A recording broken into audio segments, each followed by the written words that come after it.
Hello my friends, welcome back to Garhdo Goes Geek. Today's episode we're going to be discussing gatekeeping in geek culture. Obviously myself as a white man can only give some opinions on this, so I'm going to be bringing my wife Tallulah to help me later in the episode to discuss some of the topics regarding female treatment in geek properties. So hopefully you'll join us for that. Till then, I'm going to do the Quickfire geek talking points first, and then we'll crack on with the discussion.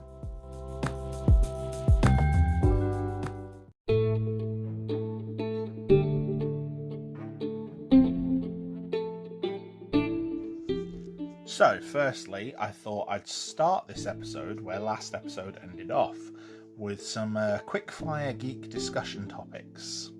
Now, we're currently experiencing the release of both Marvel's What If and Star Trek's Lower Decks Season 2, both of which are launching new episodes every week. I've watched the second episode of Star Trek The Lower Decks.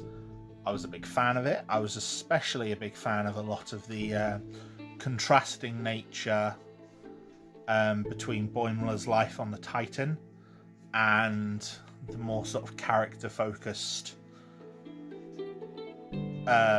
approach of the old Star Trek series, like the comparisons that he made to Next Generation. Yeah, Lower Decks is very, very funny, and I'm enjoying how aware it is as a show of Star Trek culture and Trekker fandom as in general. And I'm very much liking the I like the twist at the end of the episode. I won't spoil it for anyone who hasn't watched it, but I did especially like Boimler's speech, which I'll be examining in more detail in an upcoming episode. Slight spoilers. I'm also seeing the second and third episodes of What If.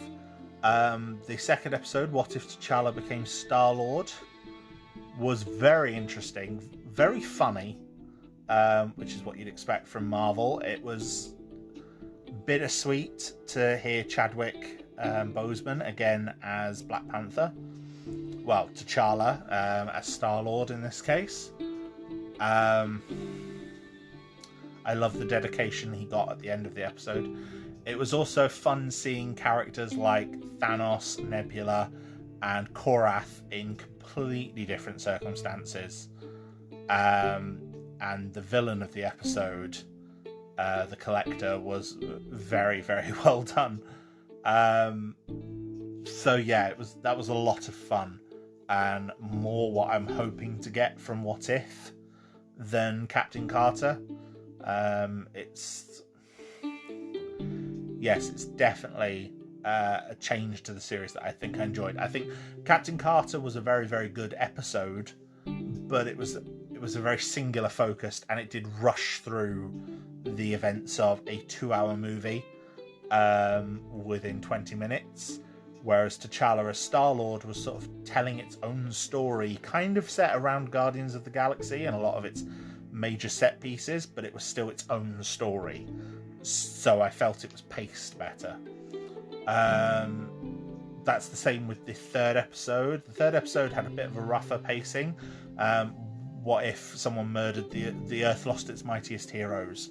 It's essentially a murder mystery, and a very interesting one. Again, it's got a nice twist that fortunately I managed to work out before the subtitles spoiled it for me. I would say if you do watch it with captions on, I tend to because I usually have my children around. If you do watch with captions, I'd recommend turning the captions off for this episode, at least until you've watched it through once. Fortunately, I'd worked out the twist just before the captions spoiled it for me. But yeah, I enjoyed it. It was there's not as many of the returning actors in this one as there were previously. For example, Black Widow is voiced now by Lake Bell, who played the character of Poison Ivy in the Harley Quinn series. which is another series that I should have spoken about last week. Very, very good series. I do enjoy that. I'm not sure if season 2 ever made it over here. I think it probably went to Channel 4. Channel 4 has a habit of taking things down very quickly, so I'll probably wait until that's out on home media to try and catch up on that. I very much enjoyed season 1. I still haven't managed to see the Suicide Squad yet, but I have seen more from it. I'm very much looking forward to it. The huge deluge of trailers we've got for Shang-Chi continue to impress me, and the early reviews saying that there's a lot of the movie that we haven't seen, despite how much is in the trailers, which makes sense, because from what we've seen of the trailers, while there's a lot of trailers, most of them are using the same scenes again. So there's which is kind of how all the Marvel films have worked. So it reminds me of a contrast that was done with Batman v Superman and Captain America Civil War back in 2016. Someone compiled all of the shots from every trailer into what he guessed was a rough narrative of the film. And the Batman v Superman one was over 10 minutes long and included most of the actual fight between Batman and Superman. The Captain America Civil War one, in contrast, was about 4 minutes long and did not feature Zemo at all, which I thought was very interesting. So I'm expecting there to be a lot of the film that we haven't seen. I've heard Act 2 is a bit rough, but Act 3 does more than make up for it, and the martial arts sequences are apparently fantastic, so I'm very much looking forward to see that. The final trailer that I want to talk about is the Spider-Man No Way Home trailer, which released. Confirmed most of Hollywood's worst kept secrets regarding the returning villains and the multiverse aspect of the film. I do think it looks very, very good. I am excited to see more trailers down the line. The only issue I have is if they are going to do a multiverse story, if we are going to get multiple Spider-Men, multiple villains, I don't want the film to be spending too much time explaining stuff to the audience about these previous films. And I want the focus to still be on Peter and MJ and Ned and, Peter's characters. Marvel have done a good job of that in the past, so I'm very, very hopeful. But I do remember the last time Sony tried to cram so many characters and concepts into a film was Amazing Spider-Man 2, and it did not end up well. So as long as Marvel manages to rein in some of Sony's more extravagant impulses, we should be fine. So yeah, very much looking forward to it.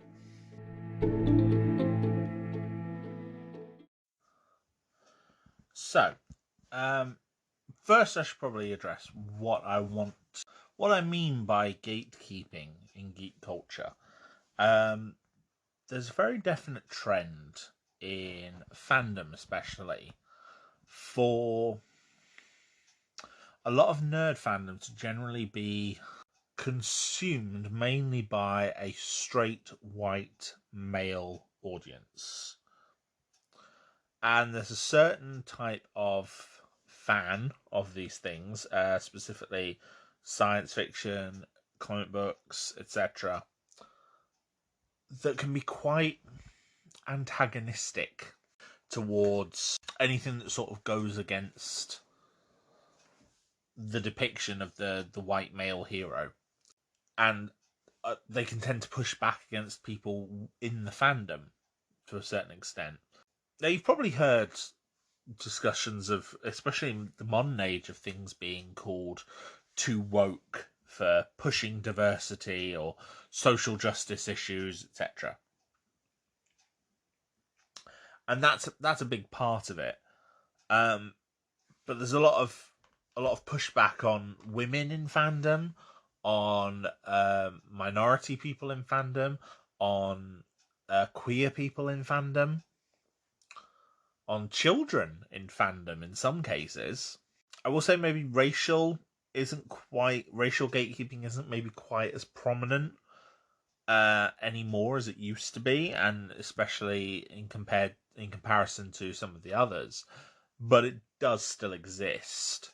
I don't want to go too much further on it myself right now as a discussion. Like I said, I am a white man. Queer discussion I can talk about. Female discussion I can talk about, and I'm bringing on my co-host later to address that very topic. But racial gatekeeping isn't quite in my wheelhouse. I'd welcome comments from any of my non-white listeners as to their own experiences of gatekeeping in geek culture. Have you ever been, what prejudices have you faced in comic shops or game shops? If you want to share them, then please reach out to me at the usual places. The thing is, science fiction and fantasy, as we view them in the West especially, were generally all started by, they're believed to be primary a thing created by white men. Most of our fantasy stories go back to sort of the original myths and legends, things like the original Greek legends, and other sort of stories of that ilk, and folk tales, things like Robin Hood, King Arthur. And obviously, because of where they're set, they generally tend to feature white protagonists. And generally male protagonists as well, because of the eras that they were coming out, and the eras that these stories became popular, and the makeup, the status of women at the time. However, the first generally accepted science fiction story, the first science fiction story generally accepted is Frankenstein. Frankenstein was written by Mary Shelley. It was Mary Shelley was obviously the wife of Percy Shelley, I believe it was, the romance author. Good friend with Lord Byron.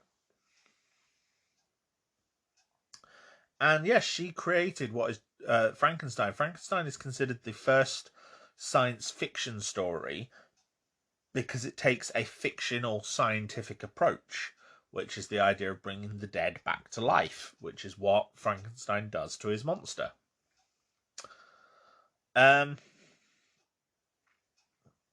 yeah, that's generally considered the first science fiction story.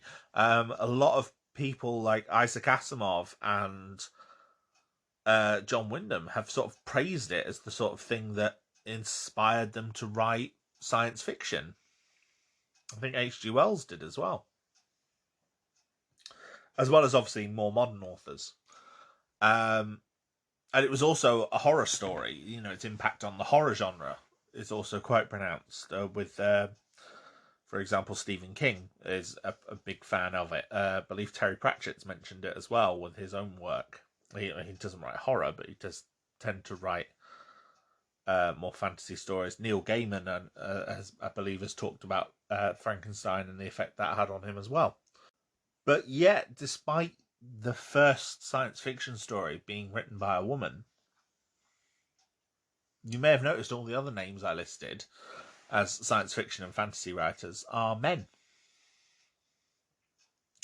And that's not to say there aren't female science fiction and fantasy authors. Ursula K. Le Guin being a very prominent example with her Earthsea series. But they just don't seem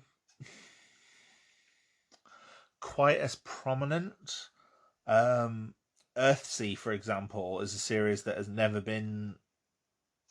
Well, I think there was a brief adaptation of one of the books, but the actual Earthsea series has not really had a big mainstream adaptation to the same extent of the works of, for example, J.R.R. Tolkien, George R.R. Martin, H.G. Wells, Isaac Asimov.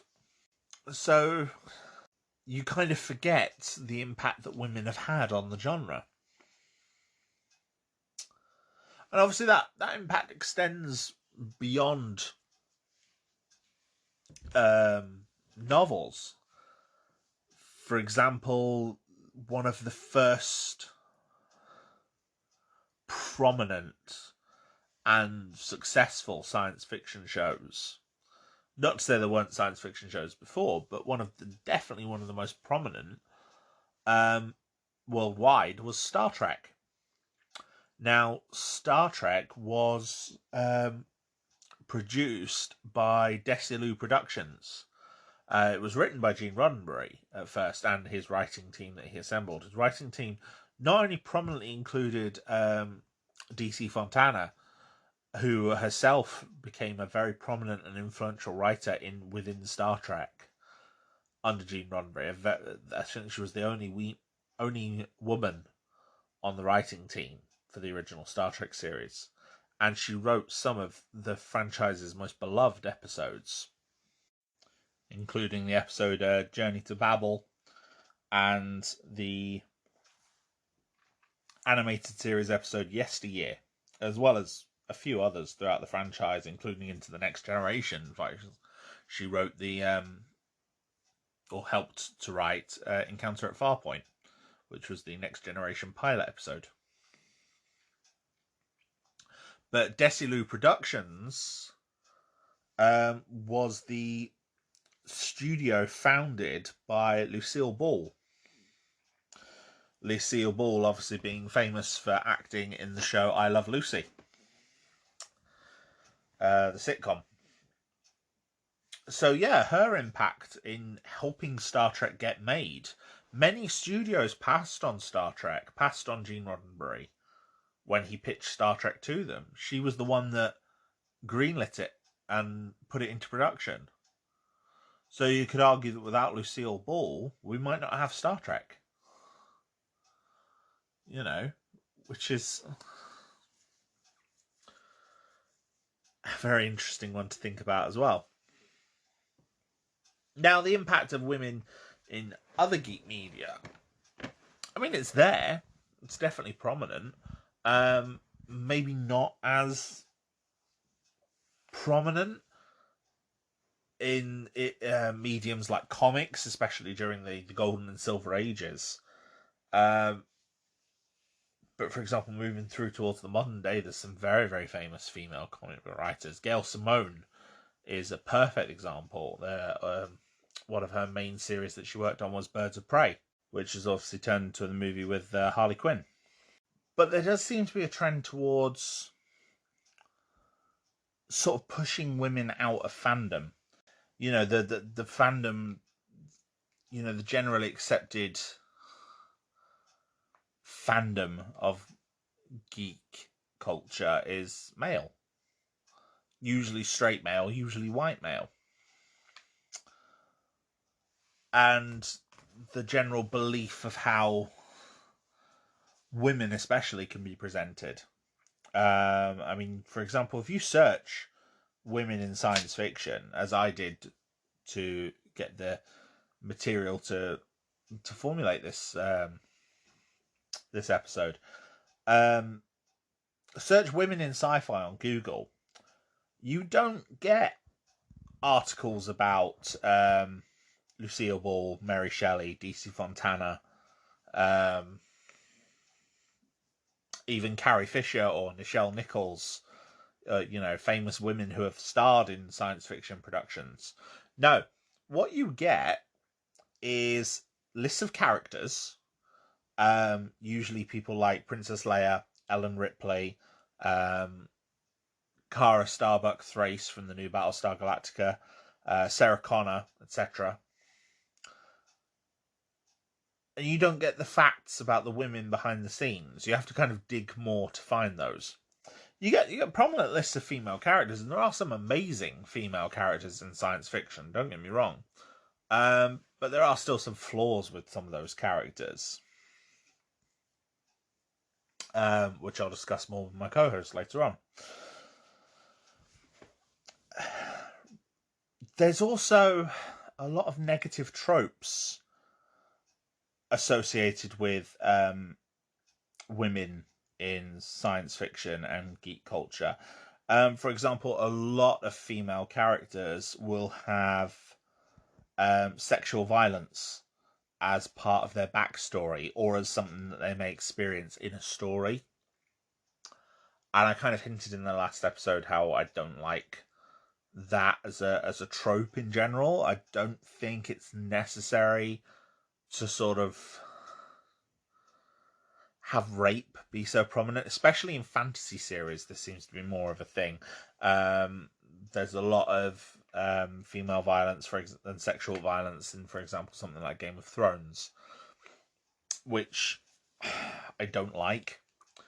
But it does happen in comic books as well. For example, in the series Jessica Jones, it was, when it was adapted to the Netflix series from the comic, it was out and out stated that Kilgrave had raped the character of Jessica. In the comics, he didn't. He simply used her as a puppet, a plaything, and made her watch while he did whatever he wanted with other people. Usually, never really rape, if I remember rightly. He had them perform for him more often than not. At least I don't remember. It's been a while since I've read the series Alias, where Jessica Jones debuts. And it's not available on the Marvel Unlimited app, so it's due to its adult content, so it's kind of hard to reread. But yeah, there's also the very prominent trope of fridging. I believe the actual term of the women in refrigerators was originated by Gail Simone. In fact, I think she owned a website cataloging all the instances it's happened. Fridging is generally considered to be something detrimental happening to a female character, usually something quite graphic, an act of violence, possibly even their death, and it being used solely to motivate the male lead. And it's not something that's exclusive to geek media by any means. It happens in a lot of films. A lot of action films, for example, will feature a character's wife, daughter, love interest, etc. experience something horrible in order to motivate them as a character. Even just the concept of, the male lead's wife, daughter, etc. being put in danger, as for example in Taken or Die Hard, and how that is used purely to motivate the character to do the right thing. Fridging, one of the more prominent examples of fridging I can think of in geek media was, ironically, in the film Deadpool 2. Deadpool, being a character who's usually quite well aware of tropes and conventions, and yet uses fridging, which is generally the worst one, on the character of Vanessa. Like, even fandoms will consider fridging a bad trope to use. The film did catch a bit of pushback from it, to which the writers of the script actually said they didn't know it was a thing, which is pretty terrible. But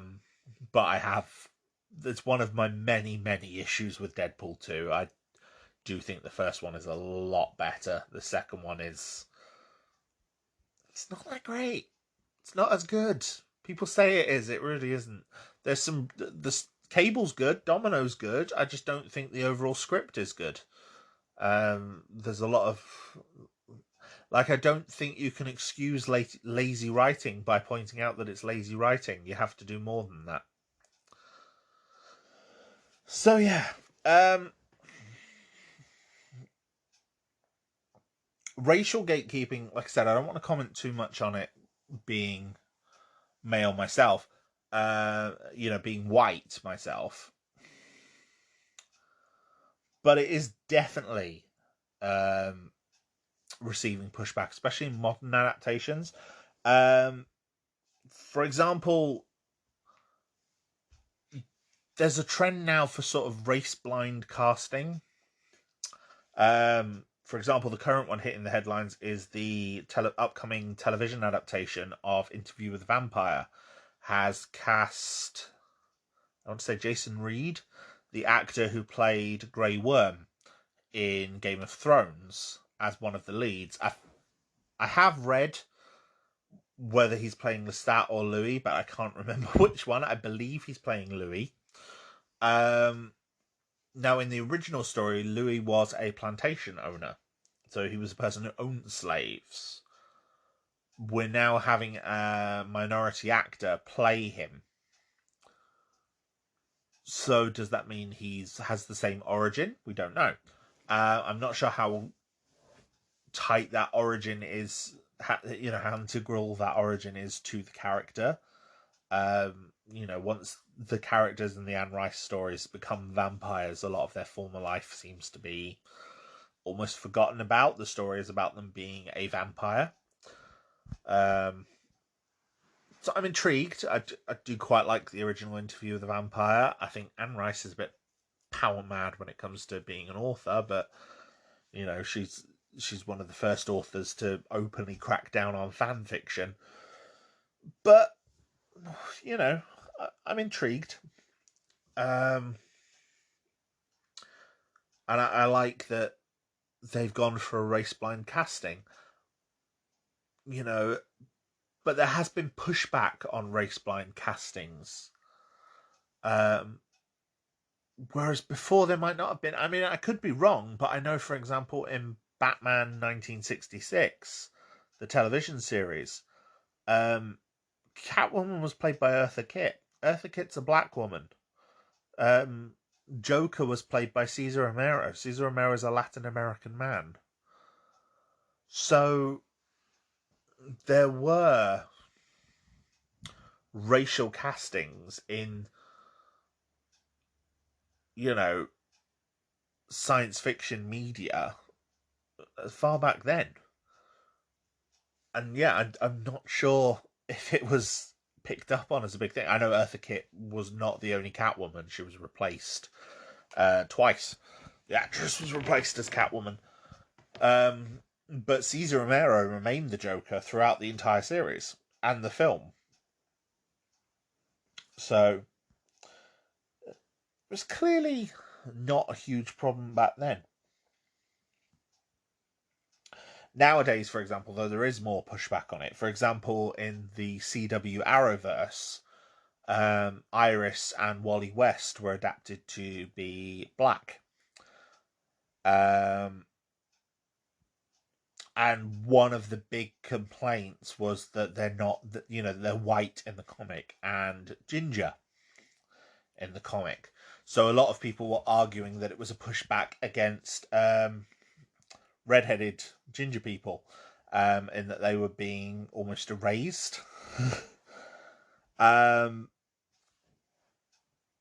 issue is the people that were claiming that, the majority of them were also not claiming the same about the character of Roy Harper in Flash's sister show Arrow, who is, again, redheaded in the comics, but in the show was played by Colton Haynes, who is not. And there are certain characters, I think, who are known especially for red hair. For example, Mary Jane Watson in the Spider-Man films, to the point that Kirsten Dunst, as a natural blonde, dyed her hair for the Sam Raimi films. And that was part of the pushback against Zendaya playing the character of MJ in the new Marvel Spider-Man films. But it was not the biggest part of the pushback. The biggest part of the pushback was a non-white actress playing the character of MJ. And she's not even Mary Jane Watson. She's a new character. She's Michelle Jones, who's sort of a composite character from a few different characters within the Spider-Man mythos. So, again, very, very interesting. You do also get, I think, because you've also got a lot of this I think part of this pushback comes from a certain subset of the white male the white male fandom. And I think part of the pushback comes from a more minority element within that, which is generally the sort of far right. There's quite a lot of overlap between geek culture and some of the things consumed by far right people and some of the things consumed by incels, especially. And some companies are pushing back against that. Some are not. Some aren't. Some are not trying to push away the more toxic elements of their fan bases. Some of them are. One of my favourite ones is Games Workshop. I've spoken about before, the British model company who owns the Warhammer license. Now, Warhammer, one of the YouTubers using the name Arch Warhammer was pointing out in Reddit posts that on his Discord he shares some quite racist rhetoric, which obviously kicked up a huge storm. Games Workshop got in touch with him, told him to remove Warhammer from his username on YouTube, basically threatening legal action if he didn't. And then when they got pushback from his fandom, like his specific fans, they issued a press statement which basically said the Warhammer world is a big universe. If you don't, we are moving to include more diversity in our game, which they have been. To be fair, there's a lot of their models were generally men. They've started to include a lot more female models and a lot more in their painted examples especially of minority characters, non-white faces, which is good. I think that's a really great idea, and I'm glad they're doing it. It's taken them a while, but I am glad they're doing it. But part of that is because the modelling has changed, and it's easier to do now. For example, they recently relaunched the whole Sisters of Battle line, and before they were kind of blocky models. Now they actually look like women. They have more slender frames, more detail to it. They aren't just girl heads on kind of stocky bodies. They actually are feminine, although still dressed head to toe in full armor with giant weapons that they can use to shoot you. But yeah, Games Workshop's statement says, whatever happens, the Warhammer universe is big and you will not be missed. Which I thought was a great way of immediately disowning some of those more toxic elements in their fandom. And I wish some more companies would go to the efforts to do that. Some, for example, fans of Star Trek and Star Wars, some of the pushback against their newer entries, from people crying social justice, political correctness gone mad.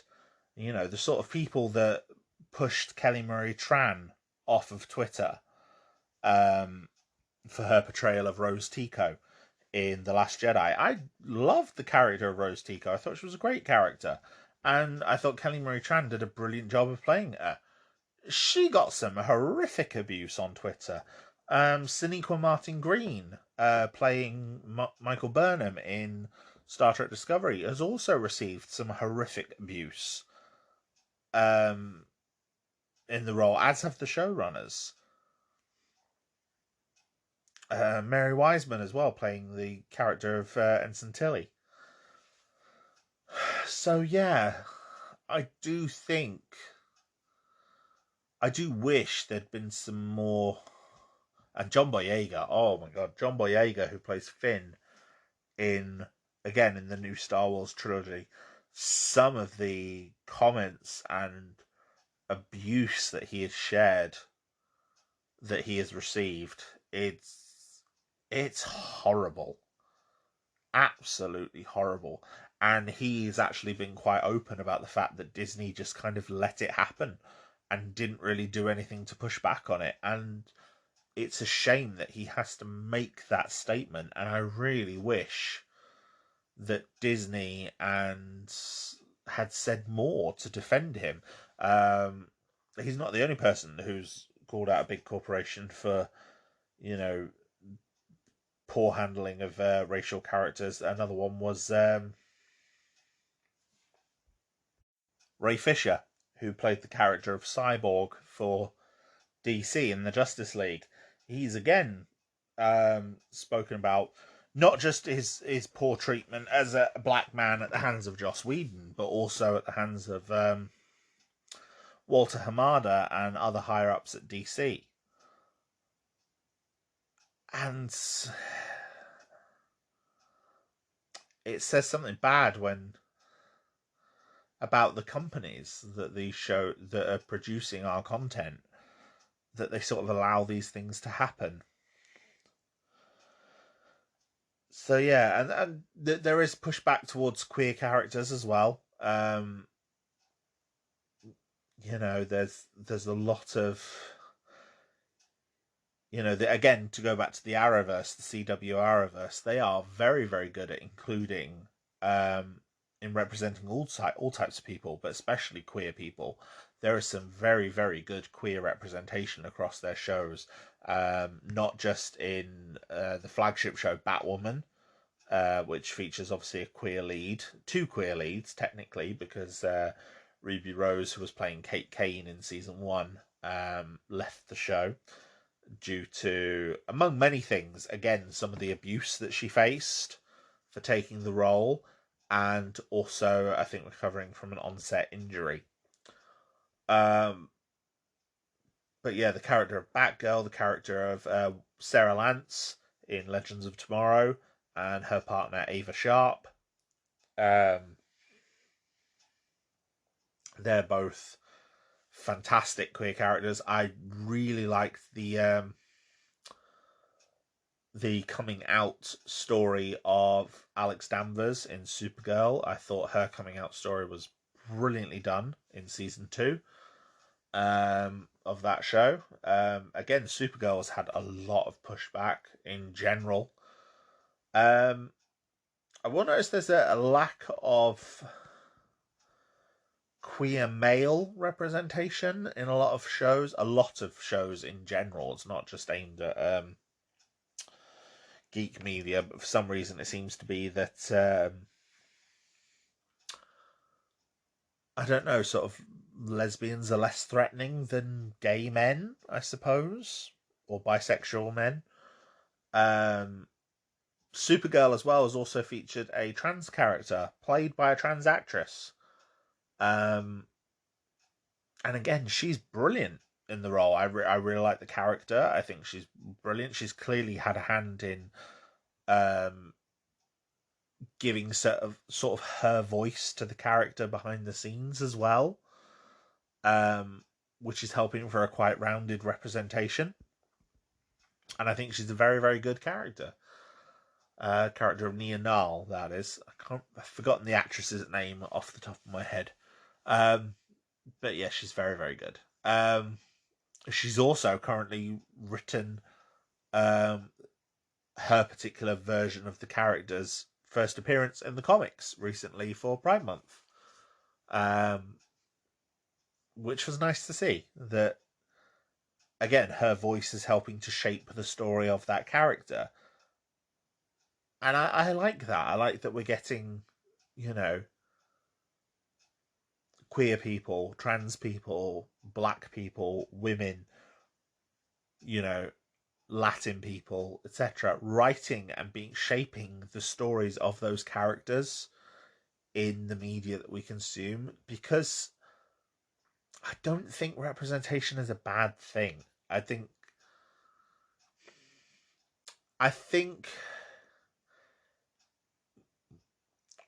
greater representation behind what we see enables what we actually see to be better.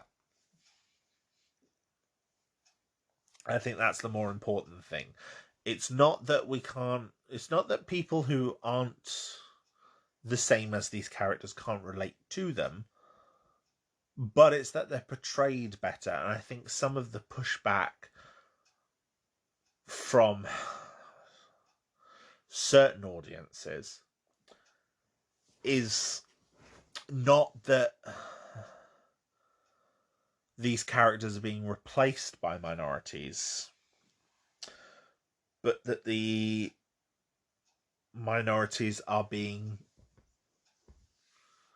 portrayed better and portrayed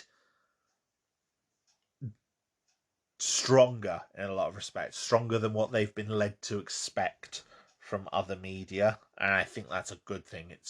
That's challenging, and I like that. To go back to what I said about gatekeeping towards children, I mean, it's not quite as serious as the others, but it does happen. For example, I spoke in the previous episode about the comics industry and how a lot of comics have now sort of moved towards like an older audience, which has led to kind of the misconception that comics were always aimed at an adult audience. And it's like, no, they were not. They were always aimed at children originally. In the Golden and Silver Age, comics were aimed towards children. That's why the McCarthy outrage, against comics in the 50s happened, is because the comics were telling war stories to children. It was having a big effect on it. So I don't think we can take the target audience away from children, but some adults will kind of see that as almost like a sanitization of what they've come to love by sort of diluting it for children. But children are always the target audience, always have been. Go back and read some old Silver Age and Golden Age comics. They are goofy as hell. They are clearly designed for children. Some of them read like damn Looney Tunes cartoons.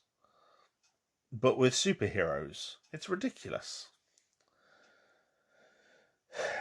Can be inverted somewhat in that we're also getting now some older geek media being filtered towards children through newer medium.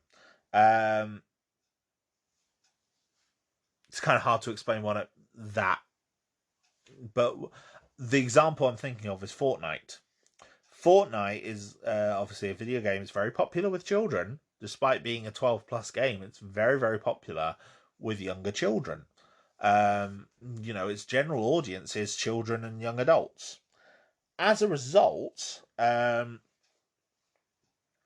because of its constant skins and the way the game works, it continually introduces new characters.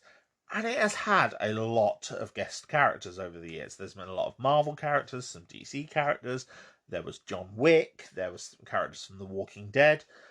In one of their recent in-game events, they included characters from a lot of media. So the Master Chief from Halo was in there.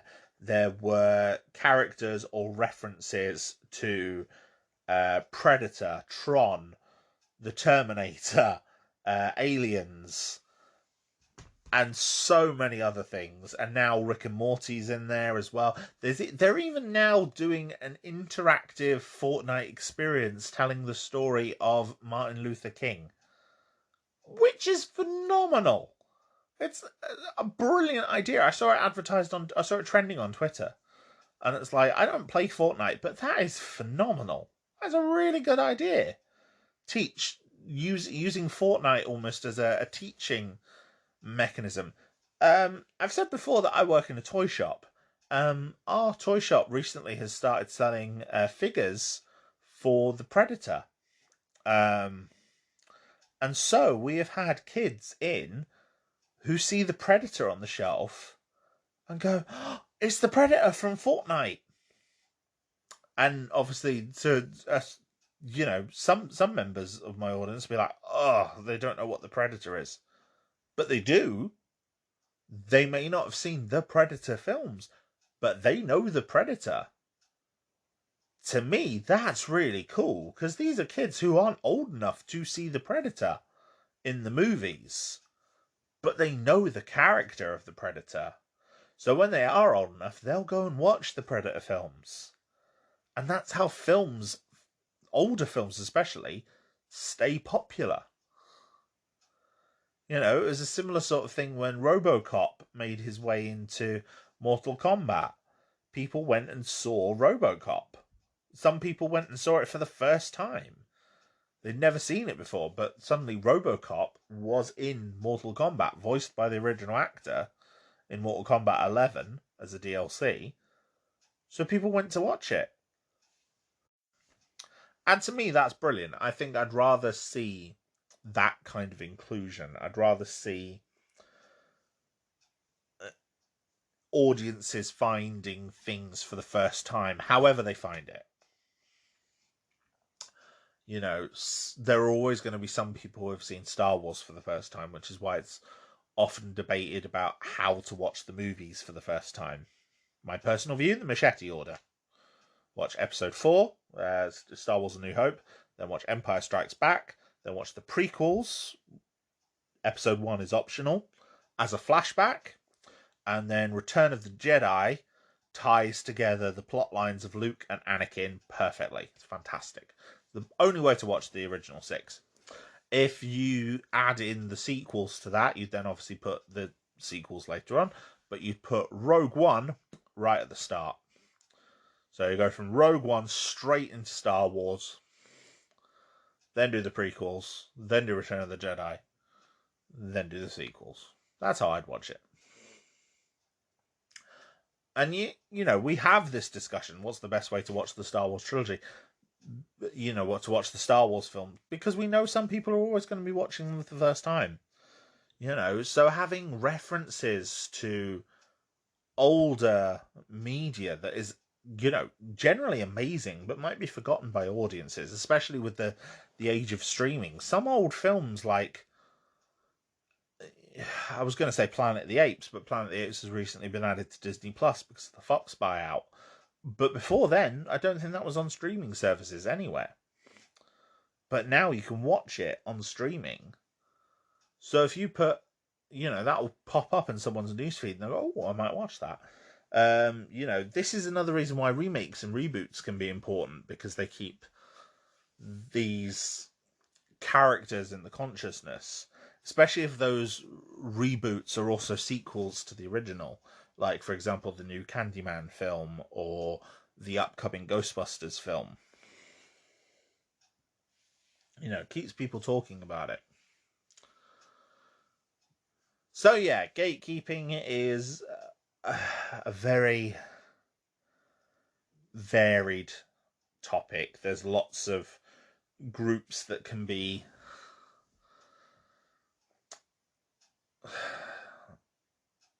that can receive pushback going into fandom spaces. I think the most important thing is to try and combat that as best we can if we want to. We want to see more people in geek spaces, in fandom spaces. And I think the internet has helped with that. Places like Reddit, where it's more anonymous. The only problem is that also enables the pushback, because people get a lot braver when behind a keyboard without their face showing. But, Reddit, for example, has no pictures. So you can comment. No one knows if you're male, female, queer, straight, black, white, brown. No one knows a damn thing. And that's good, because that means you get discussion between all types of people. But it also does mean that sometimes certain groups can see more pushback against their characteristics. For example, I'm I'm a big fan of the Saints Row video game series. The recent trailer dropped and received a lot of hate online, specifically for the characters. The generic boss that has been shown off for the customizable player character.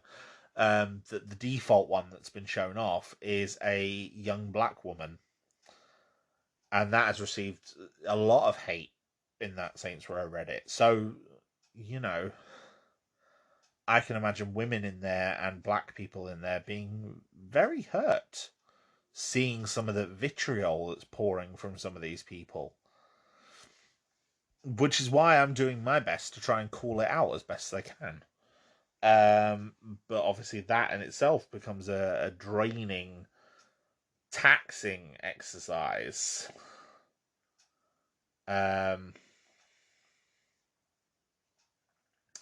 So I'm not sure what the right answer is. I'm really not. I do think just do your best to be welcoming and try not to judge people. A lot of these people have the same interests as us, no matter what their age or background or characteristics. And don't be a dick to people. Unless it's a person who's already being a dick to someone else. I'd quite happily call out someone who's acting, who's spouting far-right rhetoric or being racist or sexist or homophobic or transphobic. I'm more than happy to call out someone like that, but I'm not going to call out someone for being any of those things. I'm not going to be those things myself. I'm not going to be homophobic or racist or sexist or transphobic. I'm not going to judge women or children or minority people or queer people in a geek's fandom space. Because, I don't see the point.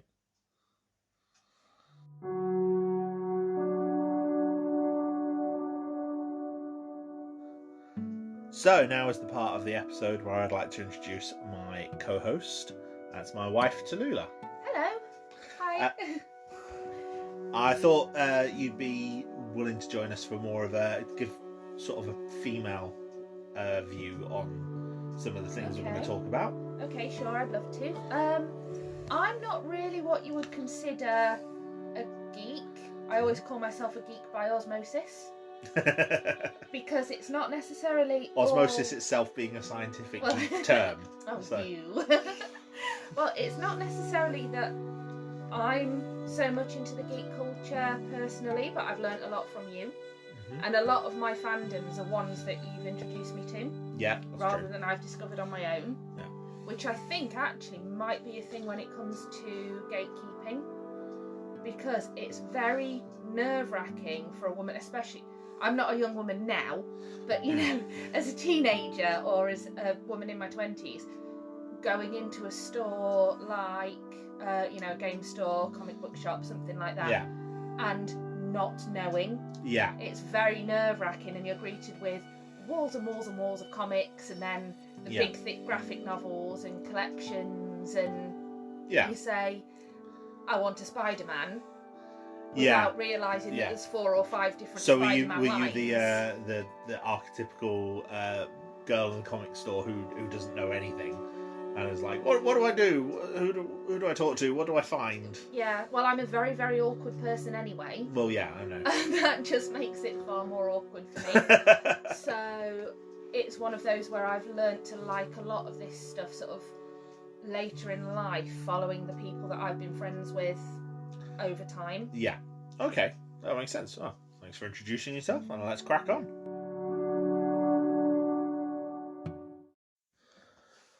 Okay, so I suppose I've spoken about some things already about like tropes towards women in geek culture and things like that. But I suppose one of the big things that I know wanted to talk about was like the objectification of female characters. Yeah, and I know in myself that's a bit of a stereotype, isn't it? Like the woman, like these women are all objectified and they're all sex objects.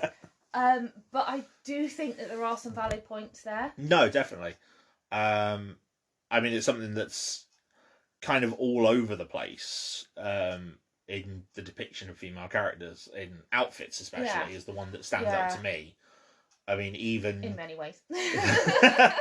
Well, yeah, but I mean, even from like modern superheroes like Supergirl or Wonder Woman with the short skirts or the tiny pants, all the way going back to like Edgar Rice Burroughs with John Carter of Mars, with Deja Thoris being basically described as naked apart from her jewellery. Yeah. So... Oh, their jewellery trope. Don't get me started on the jewellery trope. Because if nothing else, she's a badass warrior woman, okay? Yeah, she is. And they're all muscled and lean and athletic, and they're going out to fight a battle. And how long do you think it takes to put that much jewellery on? And especially because a lot of them... Do you think you have to pin it in place? Oh, ow! Ooh, ouch! But you know, a lot of them have got like talons as well. And it's like, have you ever tried to do up a jewellery clasp with long nails? Yeah. And it's like, that's just going to slow them down. And I understand it's a power fantasy. Yes. And it's like, who was talking about the power fantasy with the Patty superheroes? Jenkins said with Wonder Woman that she wanted Wonder Woman to have shaven armpits, which is something that a lot of women pointed out in the trailers, and to wear the high heels because that was her power fantasy as the director. Yeah. But I think usually the power fantasy is seen as it's a male power fantasy. The male characters are people that you want to be, and the female characters are women that you want. Yeah. That makes sense. And I mean, does it put you off as a woman going into geek media when you see women like that? Kind of, because there's a lot less variation, I think, in how the female heroes look. And it's like, yes, I get the majority of male heroes are, you know, the inverted triangle with the wide shoulders and the narrow waist and the abs for days, and but at least their costumes can look different. Yes. And from a silhouette you can tell the difference between Spider-Man, Batman, Thor. You know, there's a very different sort of like image to them. Whereas the majority of female superheroes, they're in a catsuit and block high heels and their hair down. Yeah. And you probably couldn't tell them in silhouette so much. Do you think some of the... Because I know I do. I think some of the women in some stories that I can think of sort of come across as more decorative almost, like they're to be seen and not heard. Set dressing. Yeah. Yeah, I think not so much now, although occasionally there's still certain examples. Still examples. Thank you. I couldn't think of the word. But going back historically, I think a lot of them were set dressing. See, the one to me that springs to mind is not so much comic book characters, but some of the sort of 70s sci-fi characters that you got. For example, well, I was thinking more Logan's Run. Jenny Agutter in Logan's Run is basically wearing a sheer green fabric, and Farrah Fawcett's wearing something very similar, and they're both very beautiful women. And yes, Jenny Agutter's character does kind of motivate the plot, but the plot is focused on Logan and his story, and she's just an accessory to it. It's the plot's not about her so much as she's the driver of the plot. Like how Alfred Hitchcock used to have the MacGuffin. Yes.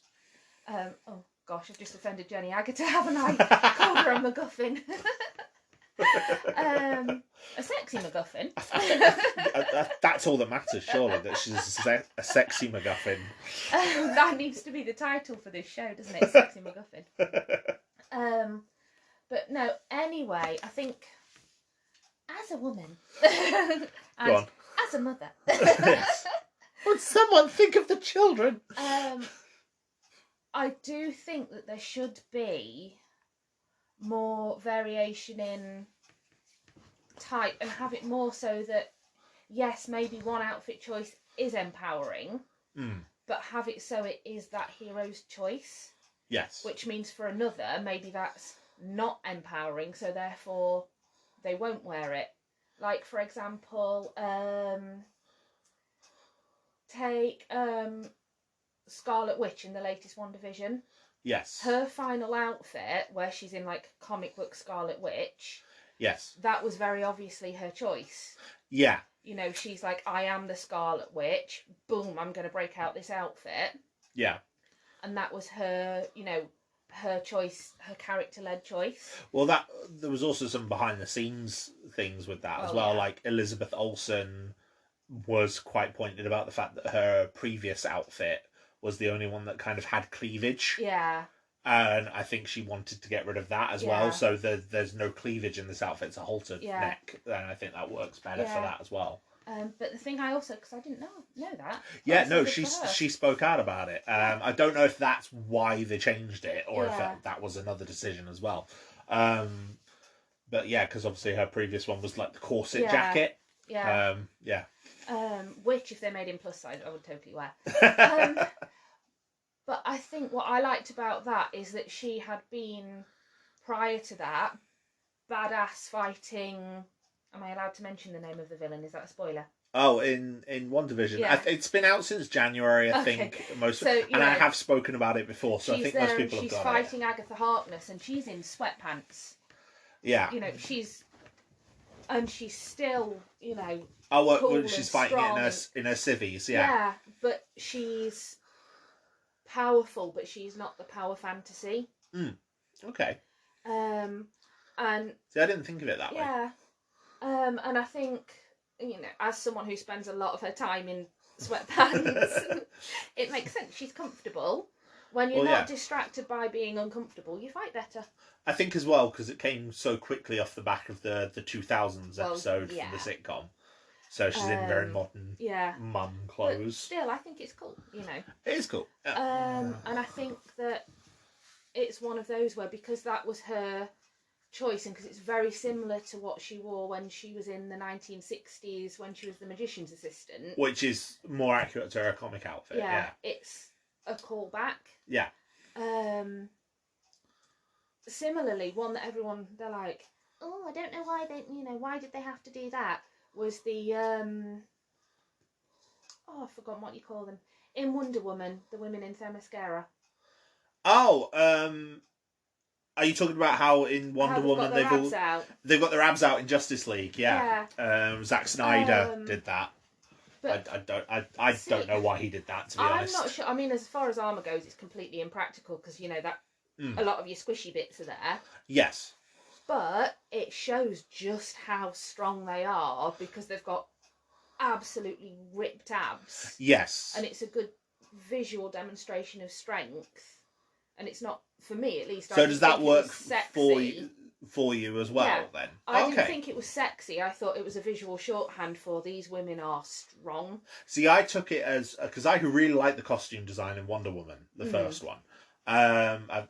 But then to go from that amazing Amazonian armour. Amazons, there we go. There we go. Thank you. Because the one that sprang out to me in the first film especially was Antiope. And how she's fully clothed and she kicks ass. Yeah. Oh my gosh, yes. Yes. And then, but then you have a lot of the same actresses come back as the Amazonians in Justice League, but now they're in very different outfits.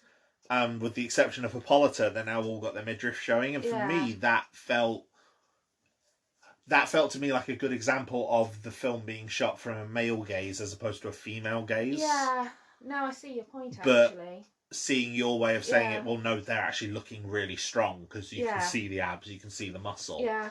And I'm like, yeah, okay, I didn't think of that. Yeah, you know, the same way Thor's shirtless. Yes. Because he's, you know, ripped. Yeah, see, to me, that feeds into the power fantasy of... Let's just say, if I'd been doing crunches, I'd want the world to see. See, I think the one for Thor that a lot of women like is Thor in the big comfy... Oh, yeah. Comfy outfits. Like when he's... except for the fact that he looks like he smells in Avengers Endgame where he's doing it. That's true, But then he's also got that poncho in Thor the Dark World, which I think was designed to make him look more cuddly to a lot of people. Yeah. Or there's one, I think it's in Infinity War, when he goes to see Doctor Strange and he's in a hoodie. Yes. Yeah. No, Ragnarok, you mean? Ragnarok. Okay. Sorry. Yeah.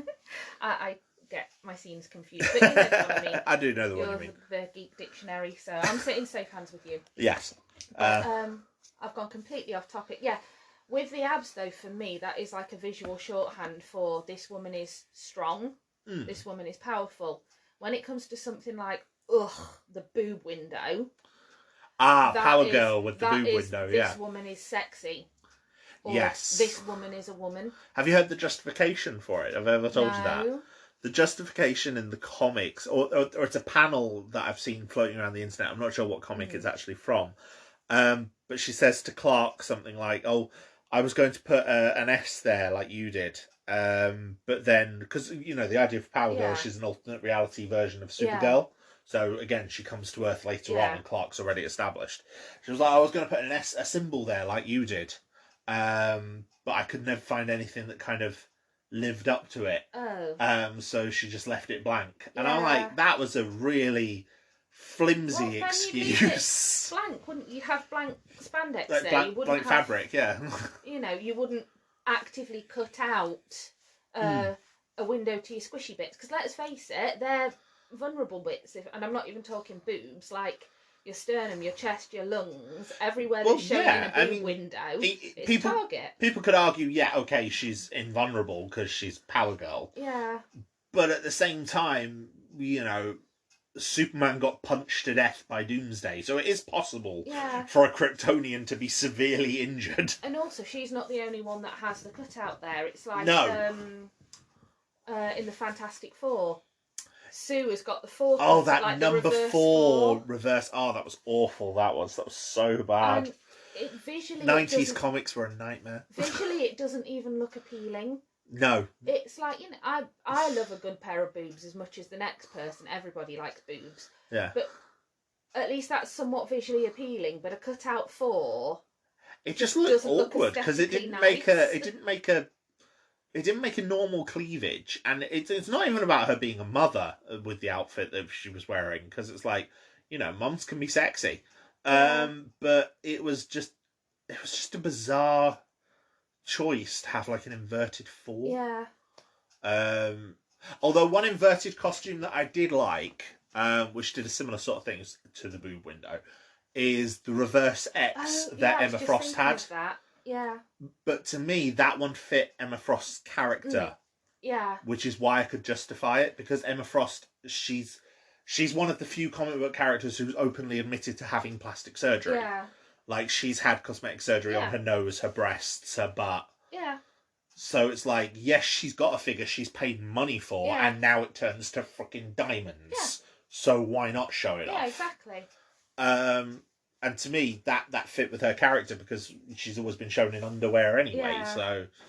Because you do get, as well, sort of like, you tend to get the sexification, it's a new word, of like that. Female characters from comic book to film adaptation as well. And of course, it's one of those where it's like, well, why? Because it's on a big screen, does it have to be sexier?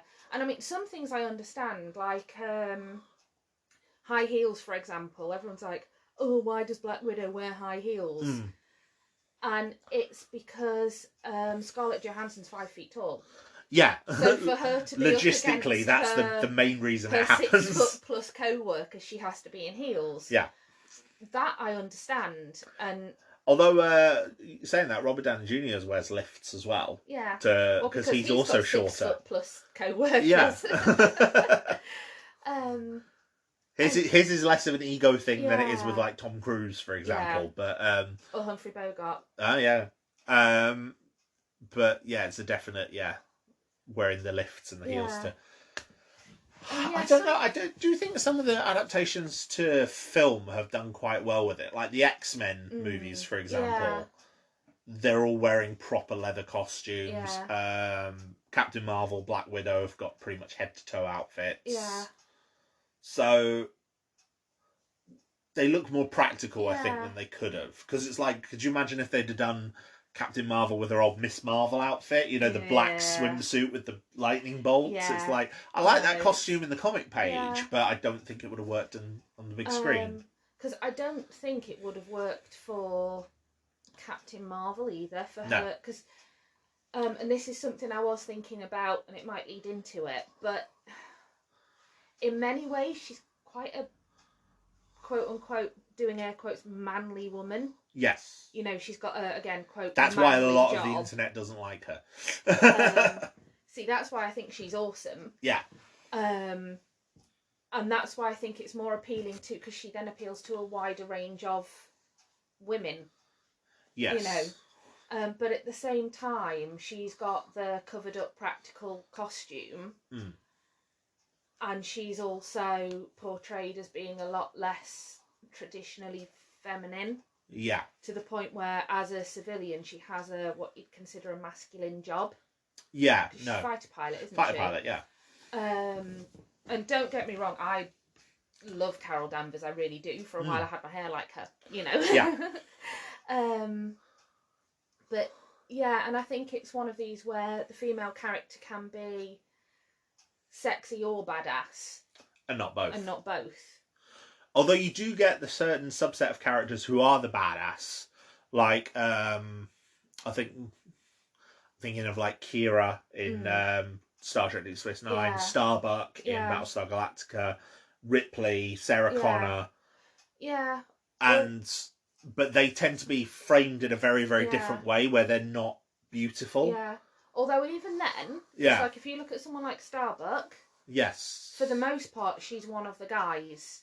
Yeah, she's in her fatigues for most of the thing. She spits, she drinks, she smokes cigars, she plays poker. Yeah. You know, she gambles. She's one of the guys. Yeah. And I think Leah Dharma actually comments on how the fact she smells. Yes. She says, "Oh, have you got a problem with my hygiene?" Yeah, I think I remember that scene. That was quite funny. Later on, that very... And don't get me wrong, Katie Sackhoff, isn't it? Katie Sackhoff, yes. She's a gorgeous woman. Yes. She really is beautiful, but she's played as Starbuck as one of the guys. Yeah. Later in that same episode where she says, "Do you have a problem with my hygiene?" They're at a party and she shows up and she has the camera reveal someone move out of her way. Oh my gosh, she's in a dress and she's beautiful moment. Yeah, the kind of Disney princess moment. Yeah, and she looks beautiful. She really does. And she got her does. hair done, and you know she's got a dress, and she comments on me in a dress is a once in a lifetime. It's a flashback episode, I think, as well, isn't it? So doesn't she have different hair? I think she's got longer hair in the flashback. Possibly, but it's just the fact that and all of a sudden because I seem to remember her having it styled. Yeah, so. It's curly, I think. Yeah, but she goes from being one of the guys to and then Leah Dharma does that whole thing where now he sees her as a romantic interest, whereas he never did before. Like before they were friends. They were brothers, really. Brothers in arms type. Yeah. I'm so glad you're not recording this. With the actions I'm doing, I'm so glad I'm not video. Oh, like actually video recording. No, that comes that will come in the future, maybe. But I think, and the same thing happens with... Oh, who else did you mention? Because I was thinking of somebody. Ripley was one. Kira. Oh, Kira and Dax. Yes. Now, I love Deep Space Nine. Like, I'm... Yeah. Not quite at the point of Trekker, but... But Deep Space Nine is different. I will re-watch Deep Space Nine over and over. And growing up as a little girl, I used to watch it with my dad. Hi, Dad. He listens to this. Oh, okay. And Jadzia was always my favourite. Yes. Always my favourite. And she's an interesting one because she's biologically female. Yes. But the Dax symbiont gives her... life as a male. Yeah. And she's badass, she can go hand to hand in battle with Klingons. Yes. I think the first episode where you see her fight Worf is pretty awesome. Like, she gives him, she ribs him for the weapon he's using. Yeah. And then... For the weapon he's using. No, but then she has the holodeck create her a new one. And he's like, a warrior's blade. And she's like, it's mine. Yeah. And she's... I think LeVar Burton called her Action Barbie. Yes. Which is a nickname that Terry Farrell totally embraced. And it was because that was on the episode Blood Feud, I think it was. Or Blood Oath, sorry. Yeah. with the Klingons. That was the one that he directed, and he called her Action Barbie on that, and then she stuck with that right up until she left the show. And again, Jadzia, she's portrayed as like for example, she hangs out in Quark. She plays Darbo. She's in many ways she's one of the guys, and she's very smart. And what's the Ferengi game that she keeps beating all the Ferengi at? Like Tonga? Yeah. And she's smart and she's so cool. And as a little girl, I just loved her. And the same with Kira. I mean, spade a spade, Kira's a freedom fighter. And not necessarily basically an ethical one. No. Like she freely admits she was a terrorist, but she was a terrorist against space Nazis. Yeah. So it's like, she was a good terrorist. Yeah. She ain't showing me a Coke. And again, she's so cool. She's badass. She's military. She can go up. She can fight toe to toe with any one of the guys there. And she's got that awesome pixie haircut as well. Better than some of the guys there. Yeah. And they are both strong, tough, like warrior women. And they both wear, especially in the first seasons, standard uniform. Yes. Like Dax's uniform is a standard uniform. They've tailored it at the waist, but yeah. I mean, they tailor it at the waist, and she had one of those amazing Star Trek push-up bras that kind of sculpts everything. Yeah. Like Penny Johnson, who plays Cassidy in the same series, she said that Star Trek gave her the best bras she has ever worn. Yeah. Do you think she smuggled any home? She did. She stole some. Oh, brilliant! She admitted it. She said, she stole quite a few. Yeah. She did it in an interview where she was working on the Orville. Yeah. And she said, she stole a load of the bras and just took them. Oh, I love that. I should have talked about the Orville last episode as well, where I was talking about geek culture. Yeah. I kind of forgot about that one. Never mind. You can do a whole episode on it. Oh, I probably will. I'll have to catch up with season 2 first. Yeah. But the thing is, if you look at both of them, Mm. they both... Oh, excuse me. Excuse you. Let's try that again. I swallowed a sneeze. I was going to sneeze and didn't want to ruin my throat. Flow. But yeah, if you look at both of them, they still have the sexy, beautiful moments. Like, yes. In the episode where Luoxana's going through menopause. Oh, like Beta Z menopause. And everyone falls in love with each other.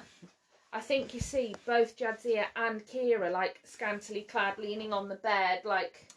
I don't think they're ever scantily clad, but they both definitely get kind of a more sex object moment. And like, they're both doing like the recline, and you get the soft focus lens and the deep voice and the beckoning body. Well, Jadzia's kind of pouring at Cisco, and Kira and Bashir are just aggressively making out in the corner.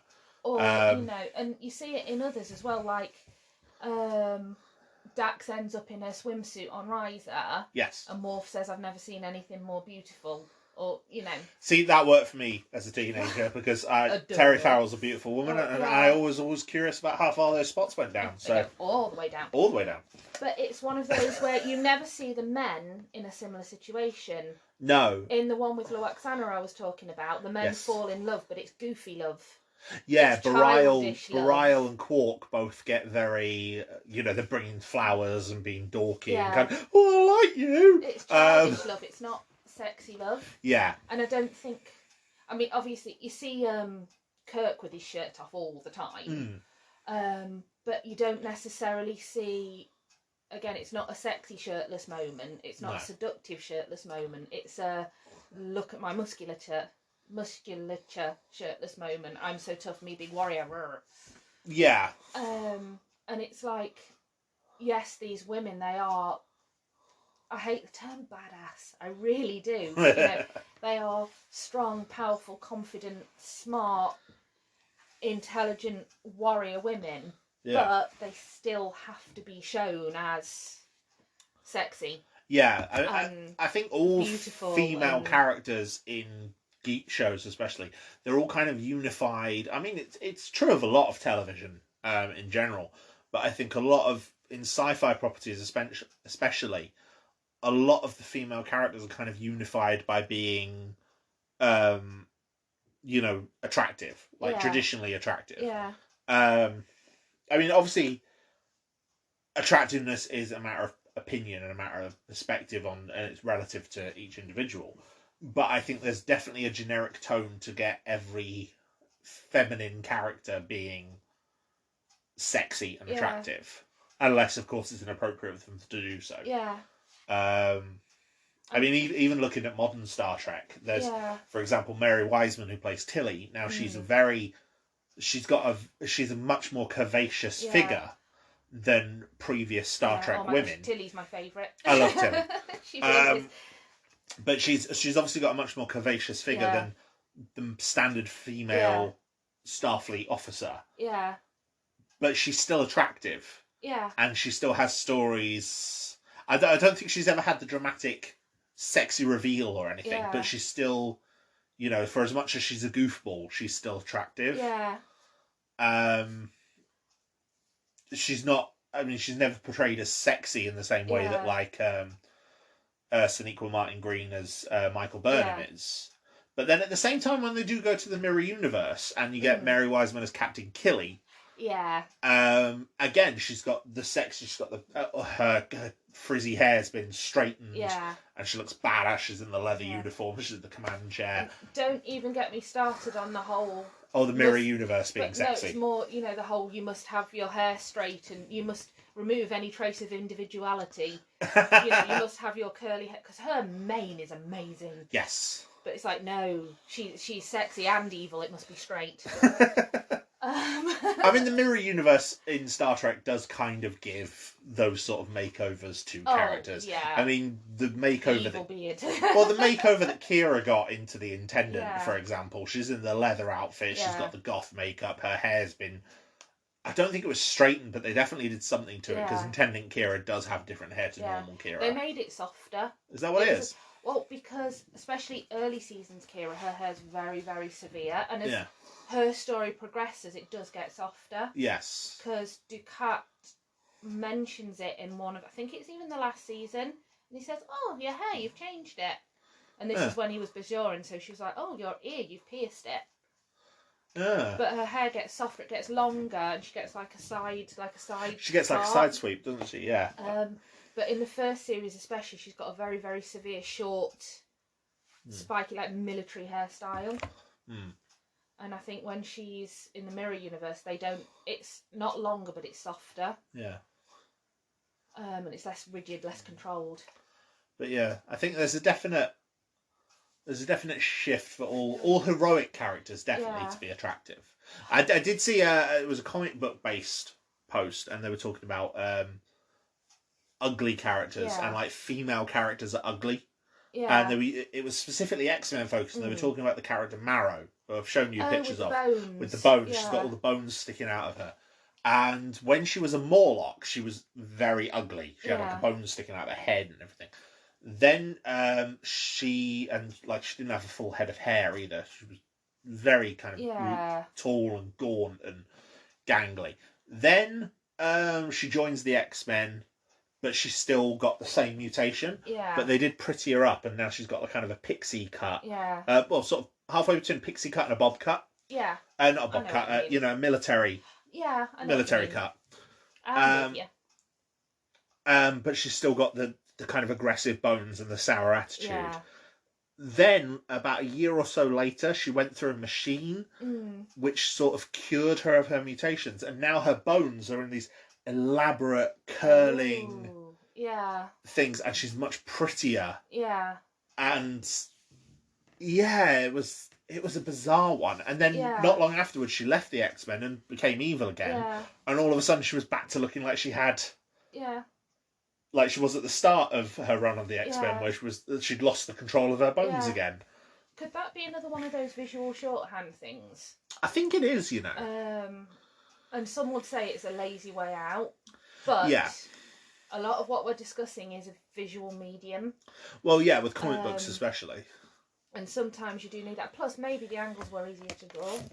Oh, angles on female characters. Some of them just beggar belief in comic books. And then you get the Hawkeye effect. The Hawkeye Project. Yeah.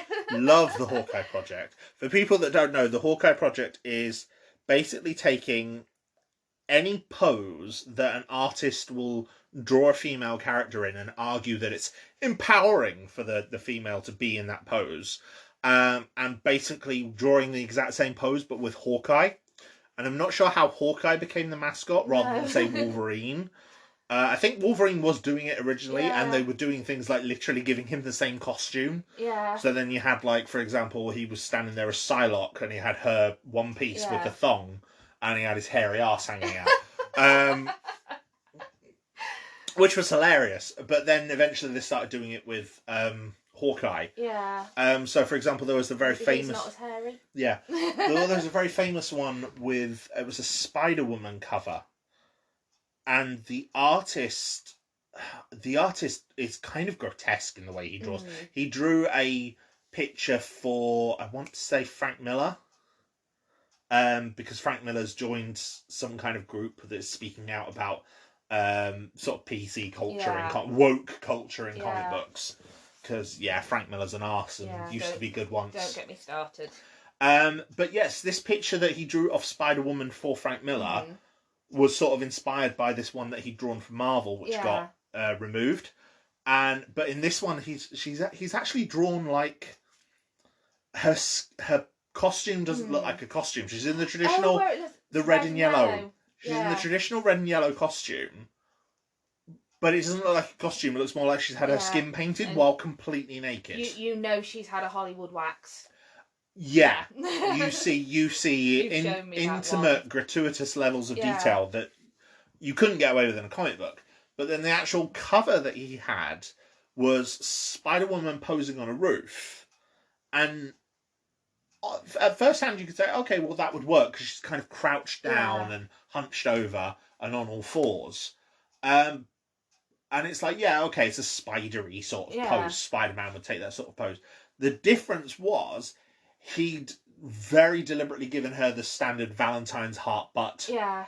And that was quite prominent at the top of the image. Yeah. Oh, I think you've shown it to me. Yeah, with the shape of the cheeks all around. Oh, it was very bizarre. Yeah, for her butt to show how it was, her legs would have had to have been 3 feet tall her thighs would have been 3 feet tall on their own to get the angle. Yes. Because her bum was sticking up above her head. Her bum was sticking up and it was spread. Yeah. It's the best way to describe Charming. it. Yeah, she was more than flossing with that. Comic books are for kids. Yeah.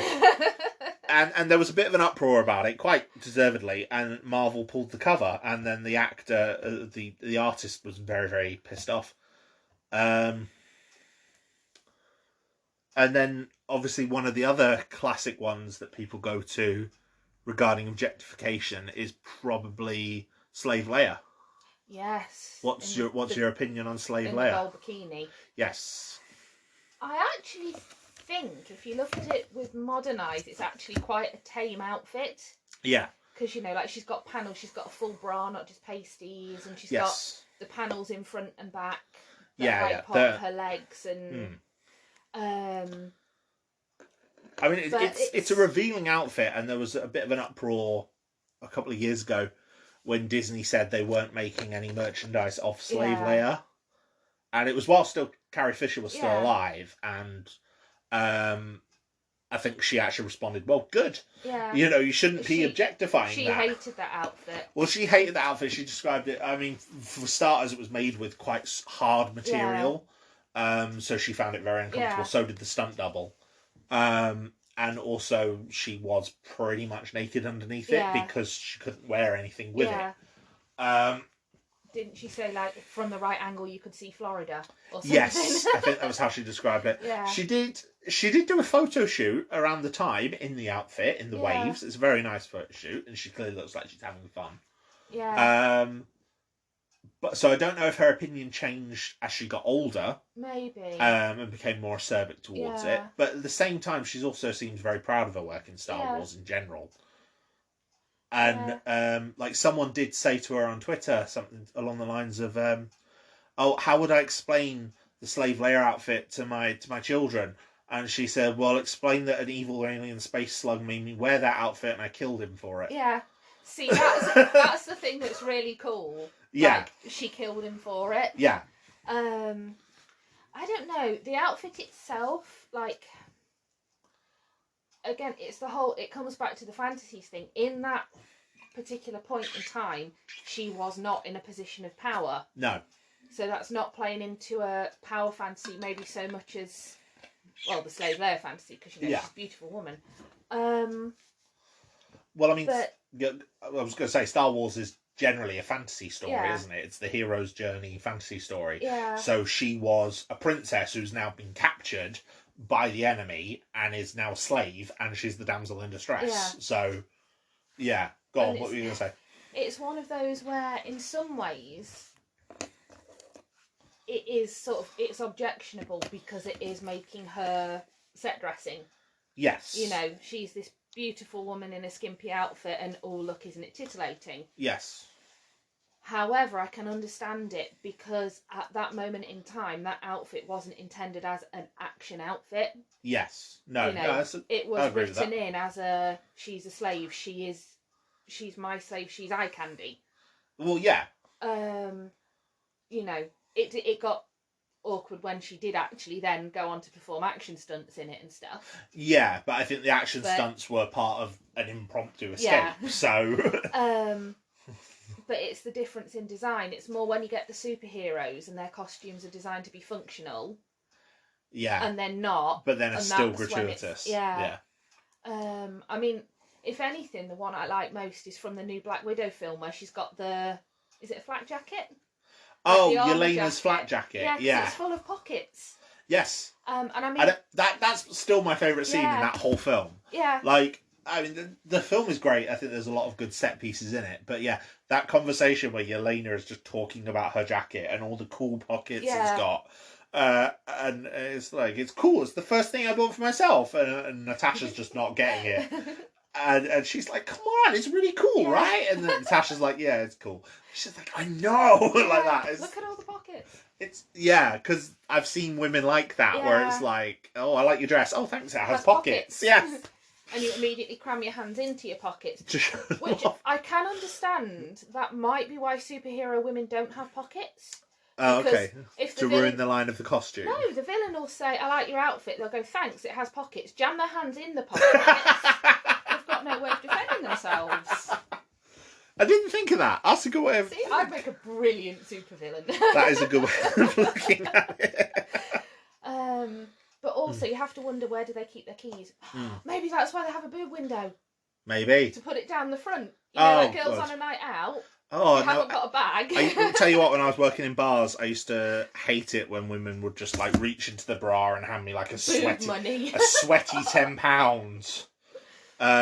Because it doesn't matter how much perfume you put on. You've been dancing for a while; those things stink. And then with so much change, by the end of the night, everyone's jangling away on the dance floor. See, the thing is, nowadays, where there's sanitizer everywhere because of the plague that we're living in, I probably wouldn't mind it so much because it's like, right, I wash my hands, done. But back then, it was not fun. So this conversation took a turn for the weird. I like those conversations like that, though. They're more fun.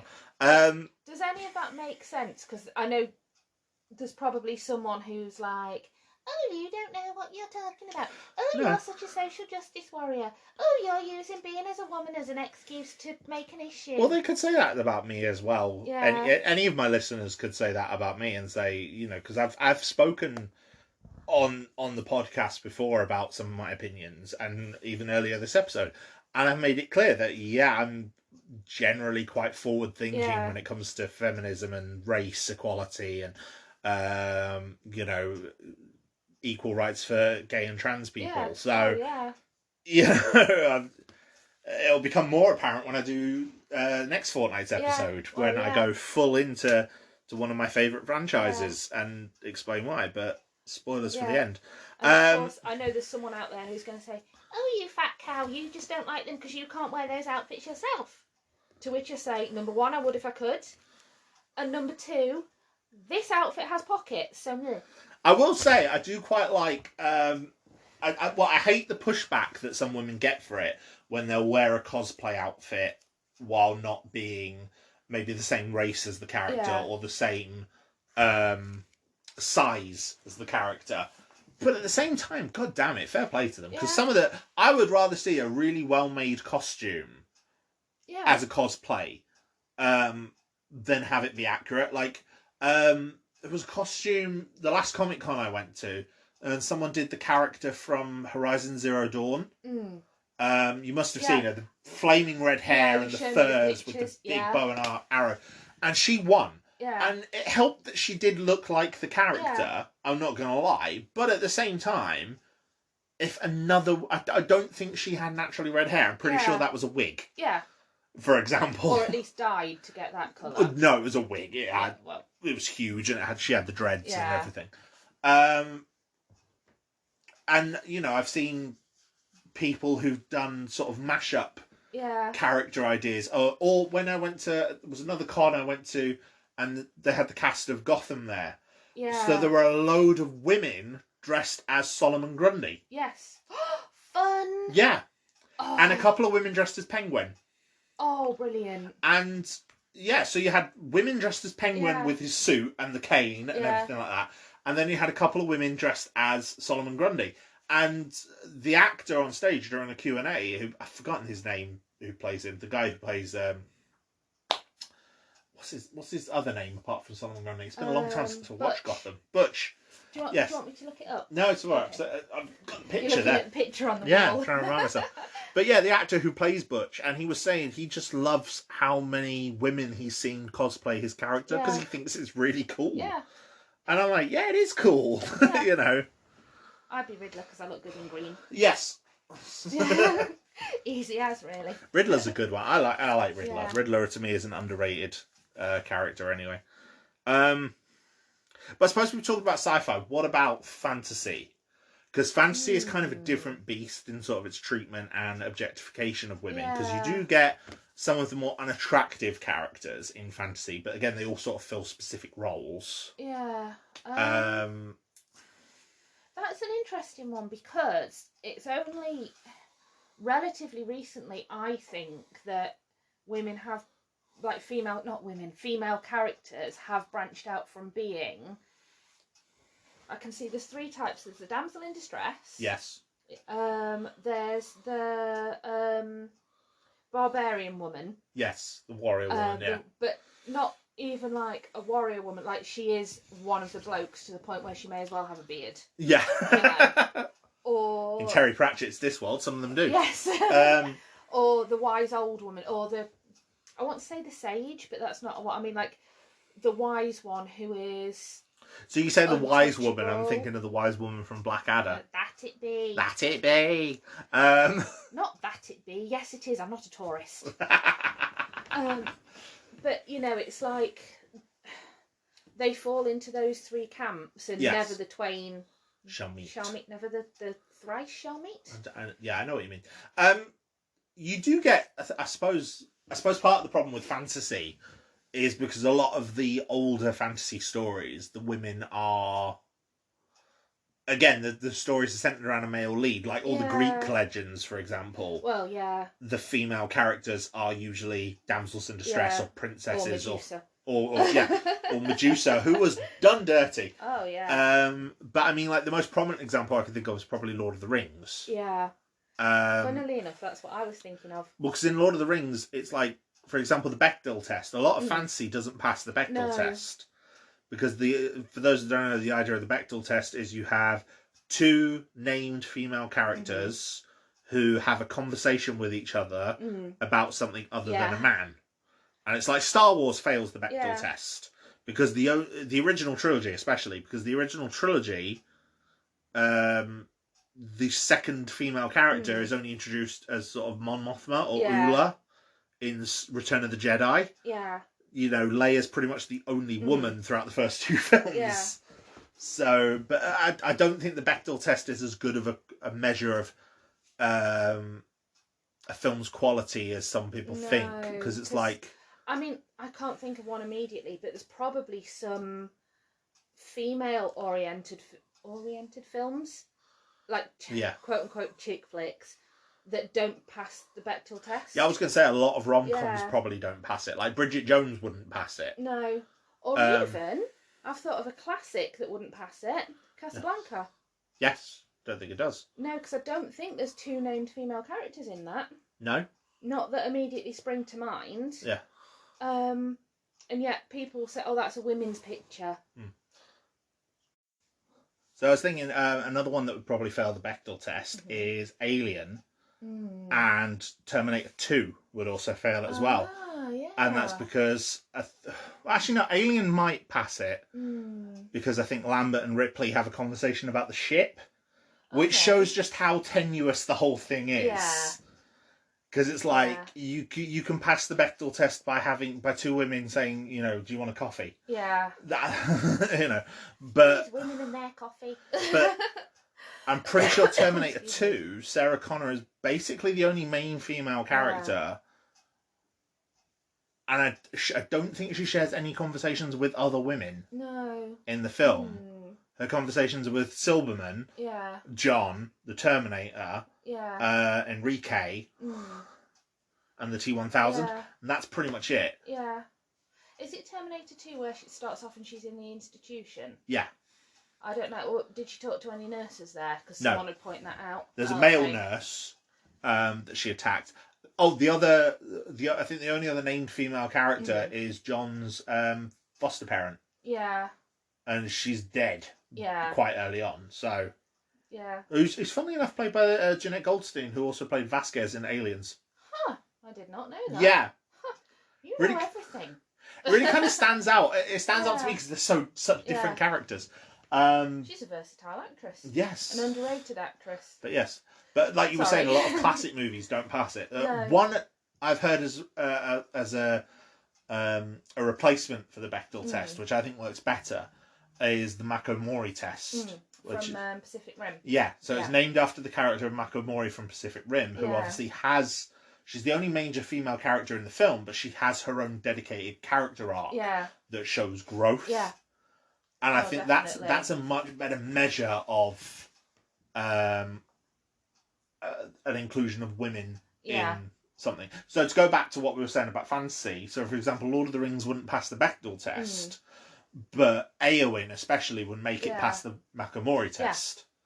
Not so much Arwen, but Eowyn definitely. Because Eowyn does have her own character arc, her own journey. And in this case, Eowyn her character was in the book. Yes. But what she did, and with the whole I am no man, was written specifically for the film, I believe. No, she does ride to the battle. The difference in the film to the book is in the book, Merry doesn't recognise her as Eowyn. Okay. Whereas in the film, he recognises her straight away, which I think is much better, because otherwise you just make Merry look like a weaker character. Yeah. But I think the thing with Eowyn, I think, and she's practising with swords with Aragorn. Yeah. Like Aragorn catches her practising with swords. That's, I think, is a new addition for the film to again make her stronger. But for me, I think Lord of the Rings, in some ways, is quite good when it comes to describing I was trying to explain the female types. Yes. Because, for example, you've got Arwen, who she's not the damsel in distress, but she's definitely the love interest. Yes. And she's sort of like an elvish princess as well, yeah. She's filmed with like Vaseline lens. Yeah, yes. And don't get me wrong, I've always thought Liv Tyler is just so beautiful. Like, oh yeah. She really is, like, she embodied that role so well. And yeah, she has moments of being really She actually cool. looks elvish, which is weird. Yeah. And she has moments of being really cool. Yes. Which is quite a modern take, and I like it. Yeah. But I was trying to explain like the soothsayer sage type. Yeah. Galadriel. Galadriel, yes. Who is so... It's like she's female, but she's not necessarily a woman. Yes. You wouldn't look at Galadriel in like a romantic sense or... No. Even like a nurturing sense, anything like that. She's like the cool, distant soothsayer type. Yeah, and again, she's definitely like a sage, isn't she? Yeah.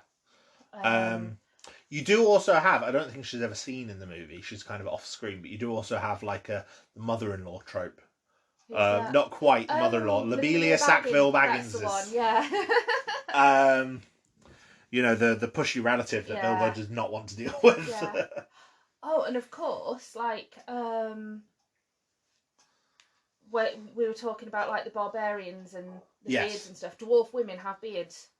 Well, it's do like, they? It's kind of a joke in the thing. It's like, Gimli's saying there's people have often said there are no dwarf women, and then Eowyn kind of looks around to Aragorn and he's just, it's the beards. Yeah. But it's like, is he joking to Eowyn or is he actually telling the truth? We don't know. But from that, you can sort of assume that dwarf women are. They could have beards. We don't know. Well, yeah. Not even if they don't have beards, you can assume that the women and the men, there's no real demarcation between like gender roles. Yeah, they're going to be equal. Women's work, men's work.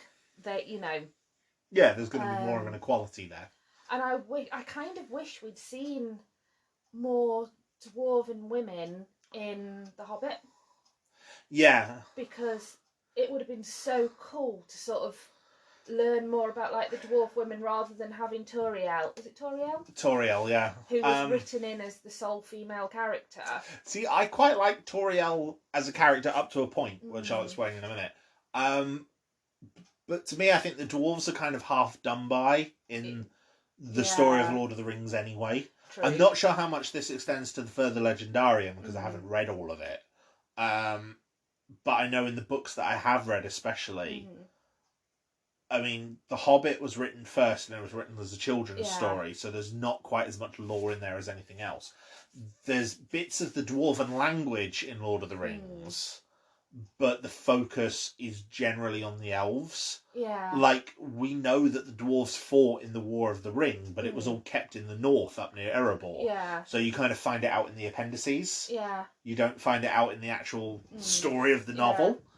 Because we never see them like at any of the main battles. They don't come down to Minas Tirith or anything like that. So our main look at dwarven culture is The Hobbit. And The Hobbit films especially, because the Hobbit novel doesn't really have it. No, because it's focused on the hobbits. Yeah. That's fine. I mean, obviously it's Tolkien's story and clearly what he wanted to write were hobbits and elves. Yeah. So that's fine. Yeah. But I do wish we'd got more for the dwarves. Yeah. And I think with going back to Tauriel, what gets me is she had the potential to be such a good character. Yes. She had, and she's wasted to create a love triangle that didn't need to be there. See, that's the bit that annoys me, is because why does it hurt so much? Well, the thing is, that was added in reshoots as well. Like, when she originally signed on to the role, she said she didn't want to be in a love triangle, because Evangeline Lilly had obviously just come off Lost. Yeah. So she didn't want to be in a love triangle. Because that's what had kind of made her famous, and she hated it. Yeah.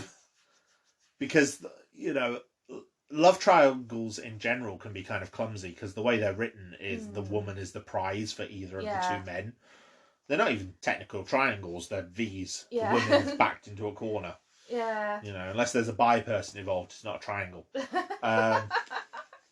Now, see, that would have made things more interesting. It would. Given Legolas and his feelings about dwarves. What's the Shakespeare play where there's one of that, and it's like it's not a triangle, it's like a quadrangle, or a square, you could say. I suppose.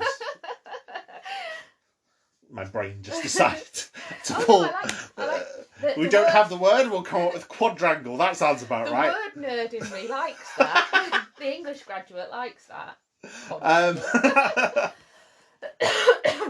where there's a woman posing as a man, and she falls in love with a man. The man falls in love with her as she normally is, or something, and she's pretending to be his sister. It's so complex. And one that springs to mind is Much Ado About Nothing. Might be it. It's a comedy, and I know it got adapted into the movie She's All That, which I only The Taming of the Shrew.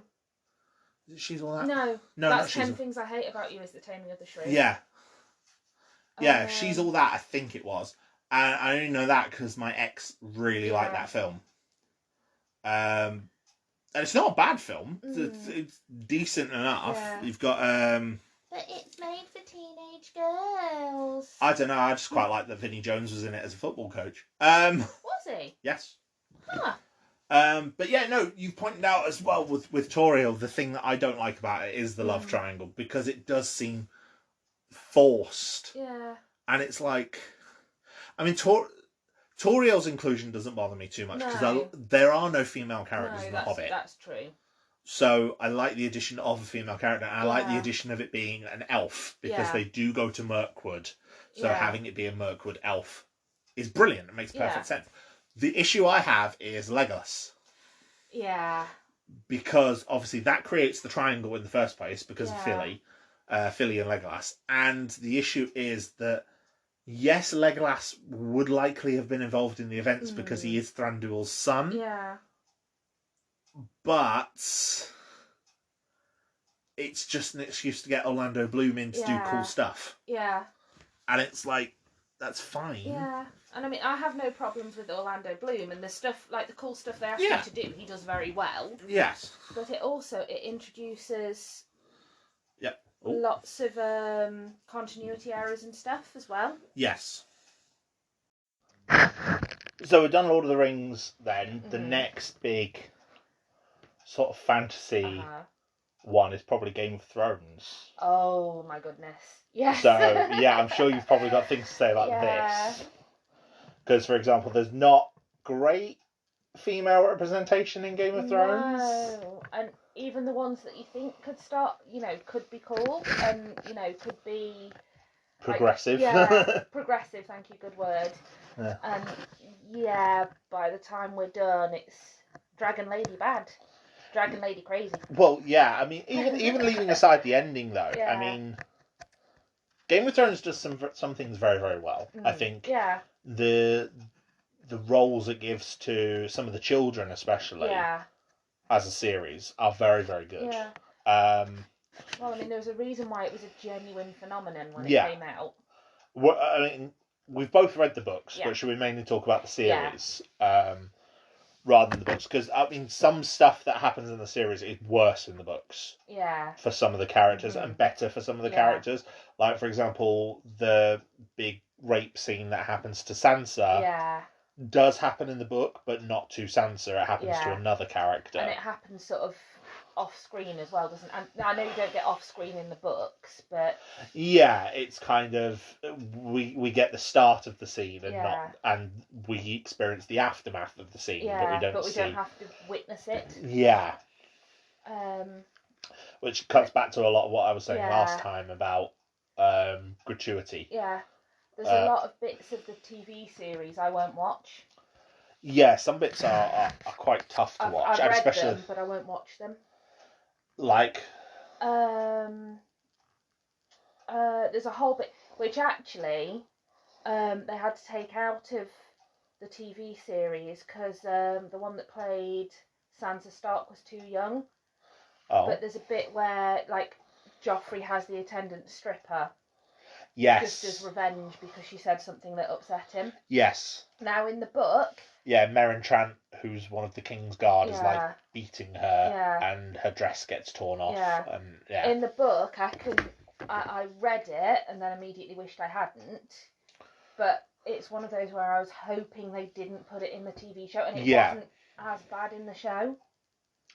Yeah, But then they did the scene afterwards where Joffrey had one prostitute beat up another to Thinking about it, it's literally just occurred to me now. Why did they actually said, I can remember reading, it was on IMDb or Wikipedia or some such thing. Yeah. They included that scene where he got the two prostitutes and he said to one, hit her. Oh, he says to Roz, hit her, yeah. And then she ends up, doesn't one of them end up killed? Or at least not killed, but very injured. Wounded. They say she's been beaten it like was, a bloke. Basically, they said they put that one in there to compensate for the fact they couldn't have the other scene. Why did they need to compensate seeing a woman beaten? No. Yeah, I don't understand. And it's like, yes, it shows Joffrey is evil, because Joffrey Baratheon is evil. But we know that already. We did not need that scene.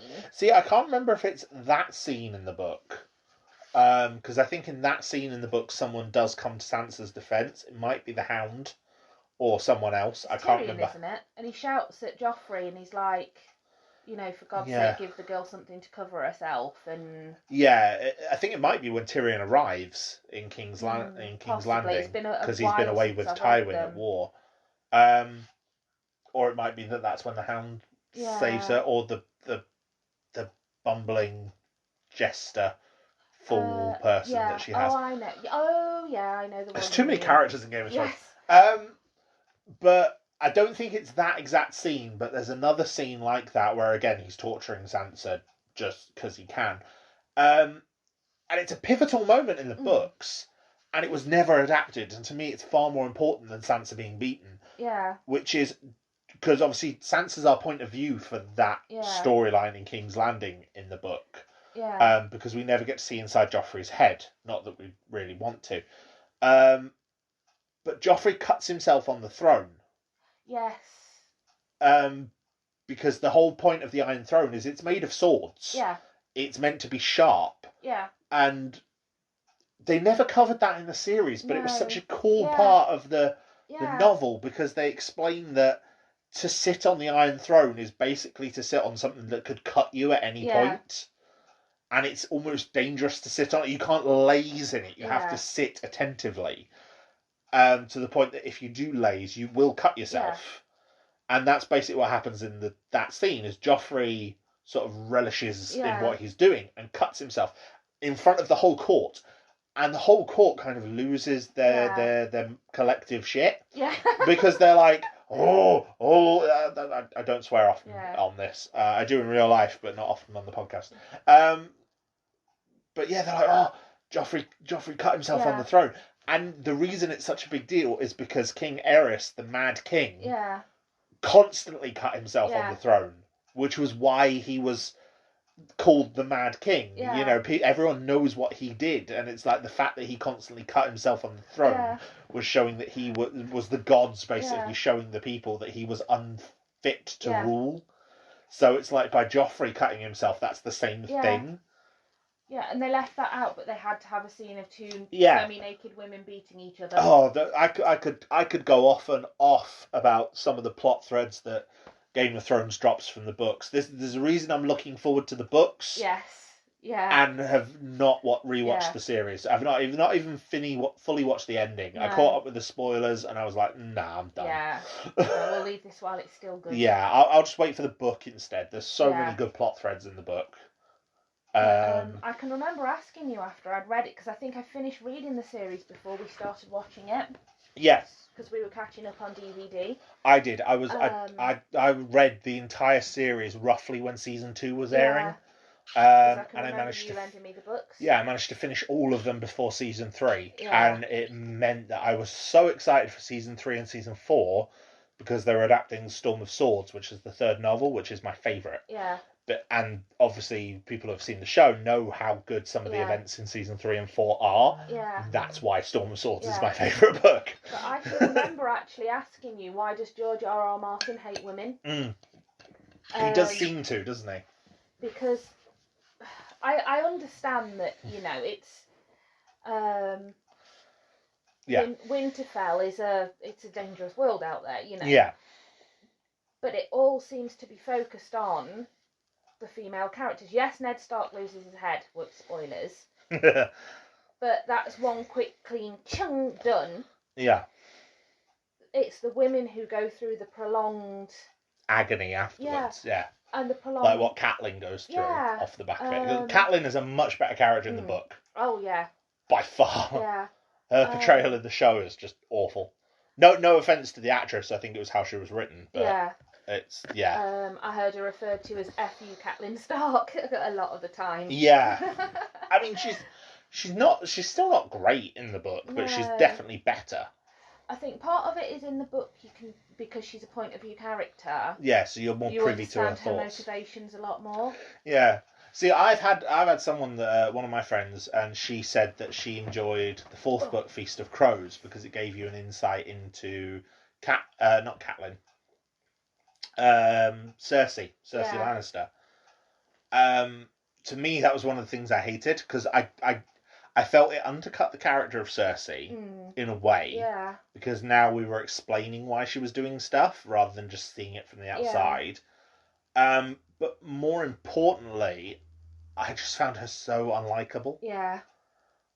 Like, being given an insight into her mind didn't make her any more relatable. No. I already despised her. Yeah. And I think, because they did the same thing with Jaime. Yeah. And with Jamie, you originally start not liking him, and then when you start to learn more about him from his own insight, and he becomes more. He becomes more relatable. I think the thing with Cersei, put your teeth in, Jennifer.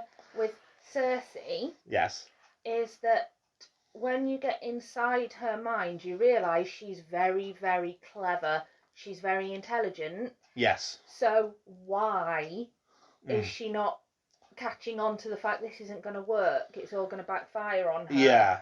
You know, it's I know you don't like the scene where she gets given the walk of shame. It's horrific. I can't even read that bit. It's horrific.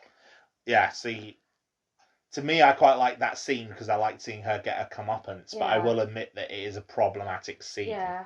I like the cathartic, yes, you lost, you tried to play everyone and you lost aspect of it, but some of the violence that she endures and the fact that you read the chapter from her point of view and she's determined not to falter because she wants to stick the finger to the rest of all of King's Landing, and that just makes her more hateful and spiteful, and I'm like, no, I don't like that. Like, I want her to be suffering. You know. Although you do raise an interesting point, and it's like, why are all the women naked all the time? Yeah. Didn't we try and work this out? And which characters actually don't have a sex scene of any kind? Yeah.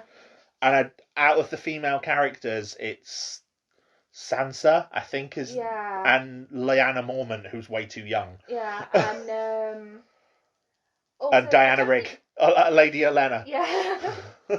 Although there's a lot, maybe not now, but back in her prime. Back in the day, back in Bond. And I think also, I don't think Catelyn Stark has a Catelyn doesn't nude scene or a love scene, which is interesting because I think in the book it's very much implied she and Ned have a very, very lusty relationship. Yeah, like, they're clearly into each other. Yeah.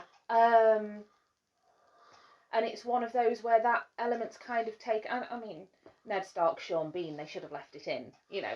Yeah, just saying, I wouldn't mind seeing Sean Bean without a shirt on. I'm not going to lie. But, you know, it's like, because she's a mother, she can't be the sexual being. Whereas, like, Cersei, yes, she's a mother, but she is portrayed as being sexy. She's a sexual being.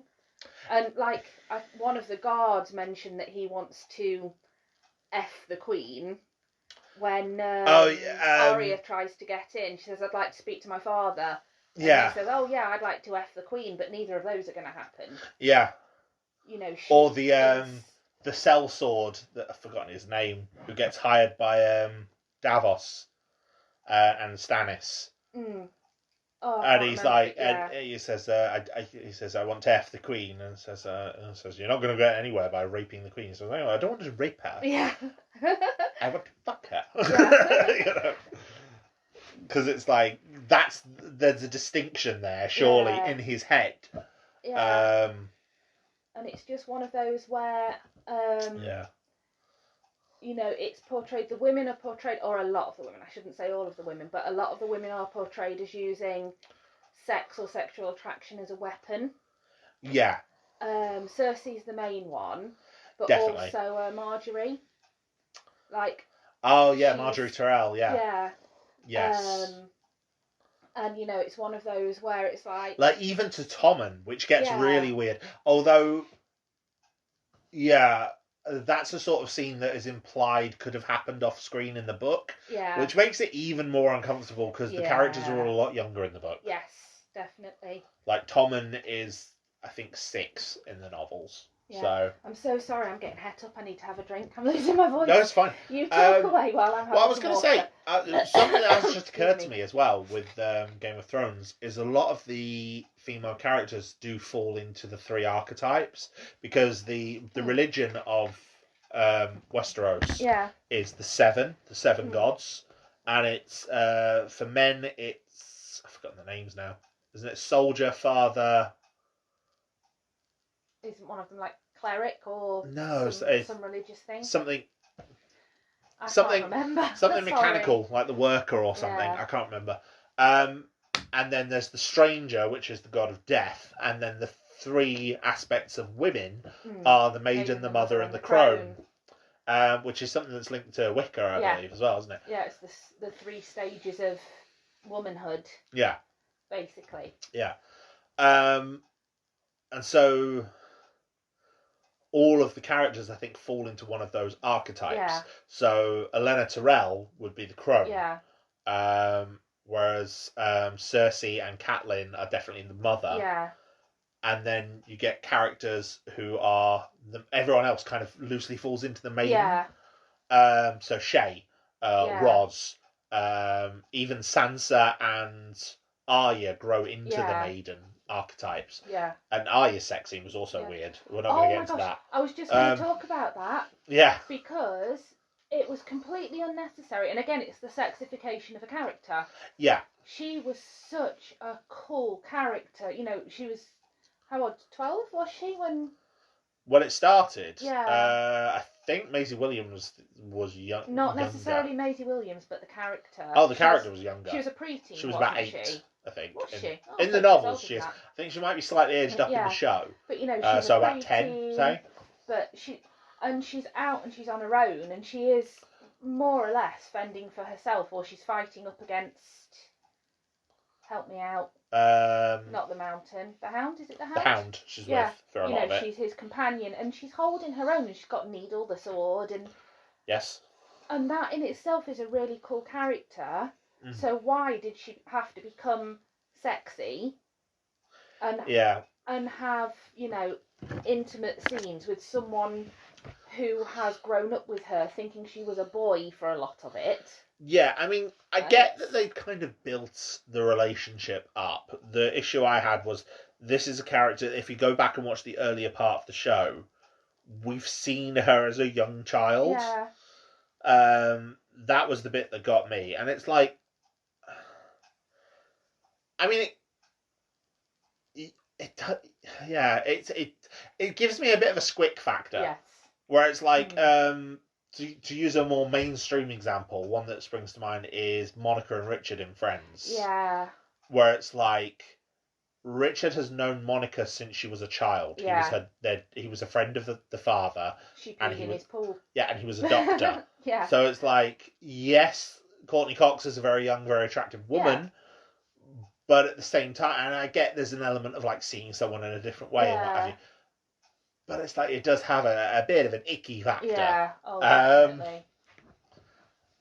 Things like that do happen in real life, so I don't know. No, there's no judgment from us, obviously. No, to me it's a bit icky. Yeah. And to me, I didn't need to see that. No. Like, if Maisie Williams wanted to do a nude role in something else, that's fine.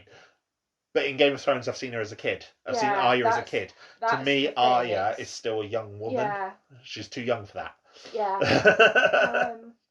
But I think the thing is as well that what is it you called it? Sexposition. Sexposition. It was a term christened by, like, I think it was the New York Times in one of the reviews, and they said that the character of Roz, which, I mean, she was very clearly written as a way of giving us a point of view, like an audience surrogate for people to elaborate to. Which is kind of also the role that Shay takes on. To give us sort of the insight to some of the characters. Yeah. And she was a prostitute who started in Winterfell and then heads to King's Landing conveniently. Yeah. And it's like, the sex position got coined. I think it's a season 1 episode where Littlefinger is sort of training her as one of his new.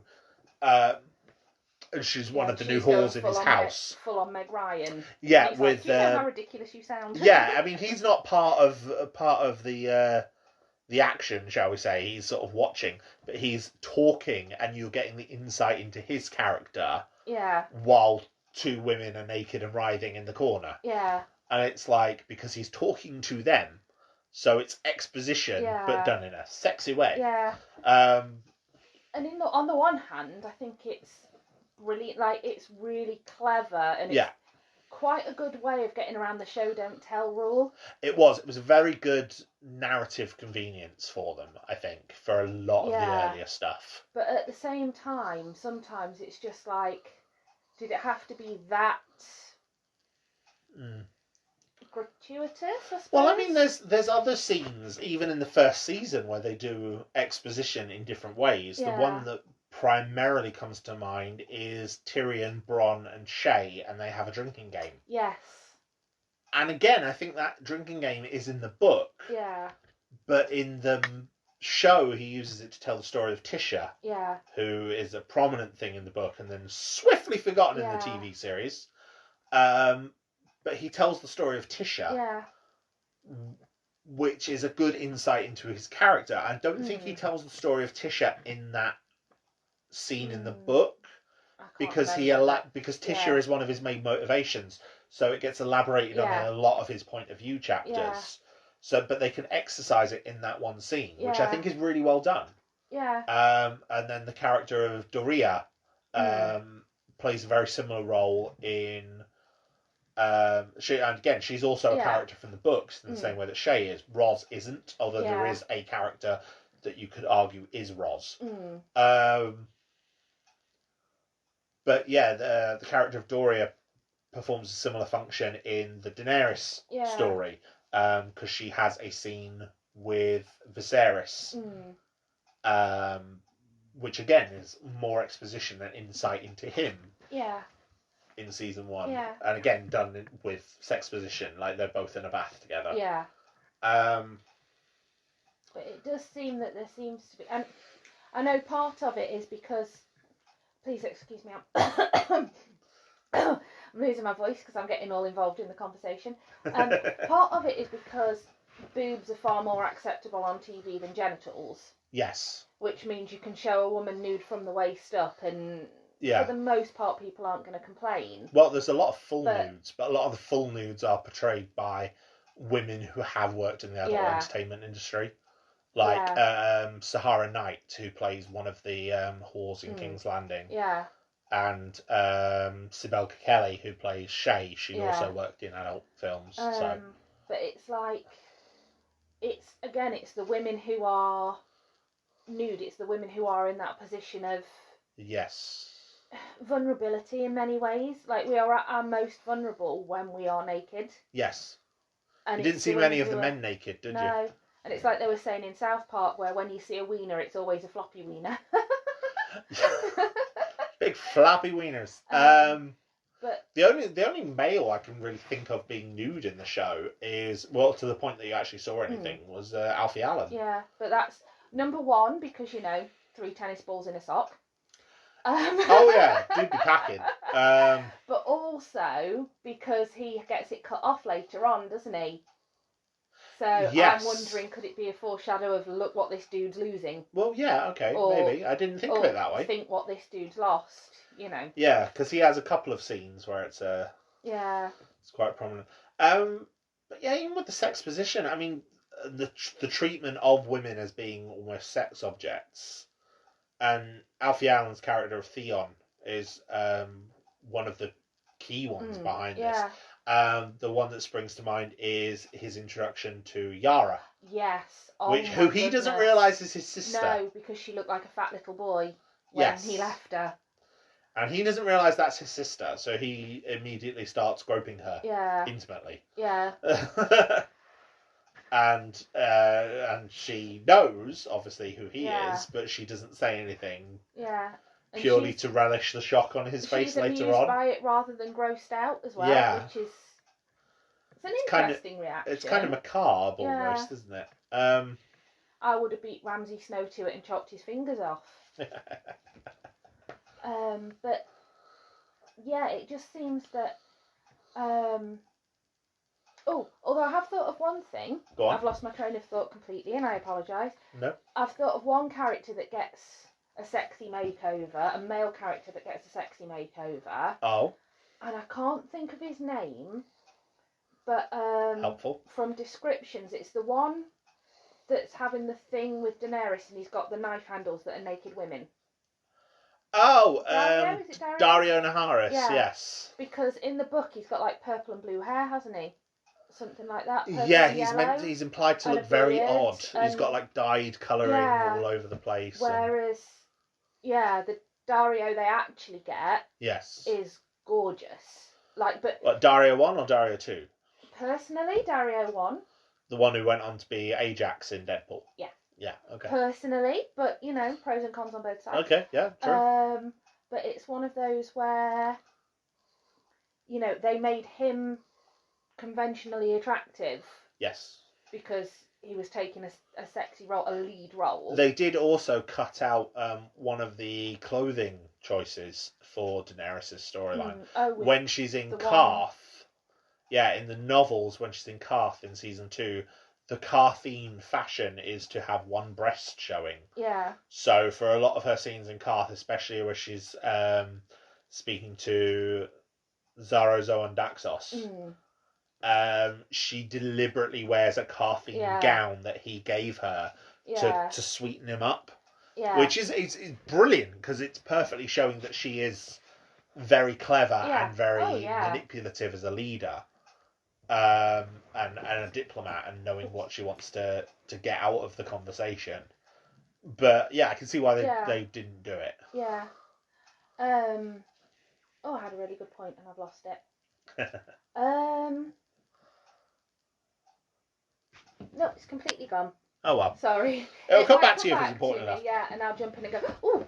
I do want to go back to something you said earlier when you said it's for teenage girls. Yeah. Because I have heard that as kind of a derisory thing, said certain things. I have thought of my point, but it's headcanon, so I don't know if you want to leave it. Oh, go on, touch on it. My headcanon is, because in many cultures, and this is all just me world building, in many cultures, women are given far more lenient punishments for crime.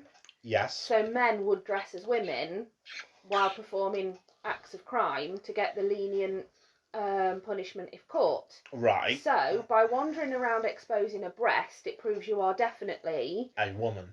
Biologically female.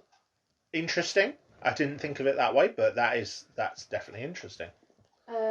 That's my thoughts on it anyway, but I interrupted you. What were you saying about I was going to say, so do you think, I mean, this goes back to sort of a gatekeeping thing in a way, which is more what we were talking about before we got lost on all these tangents. But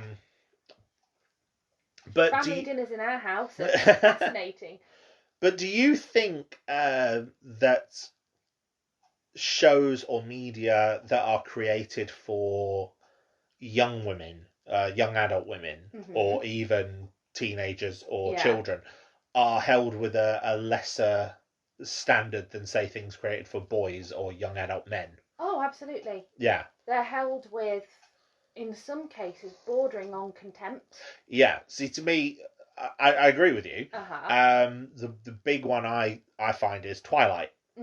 So many people will deride Twilight. Yeah. And Twilight I don't think is particularly good anyway.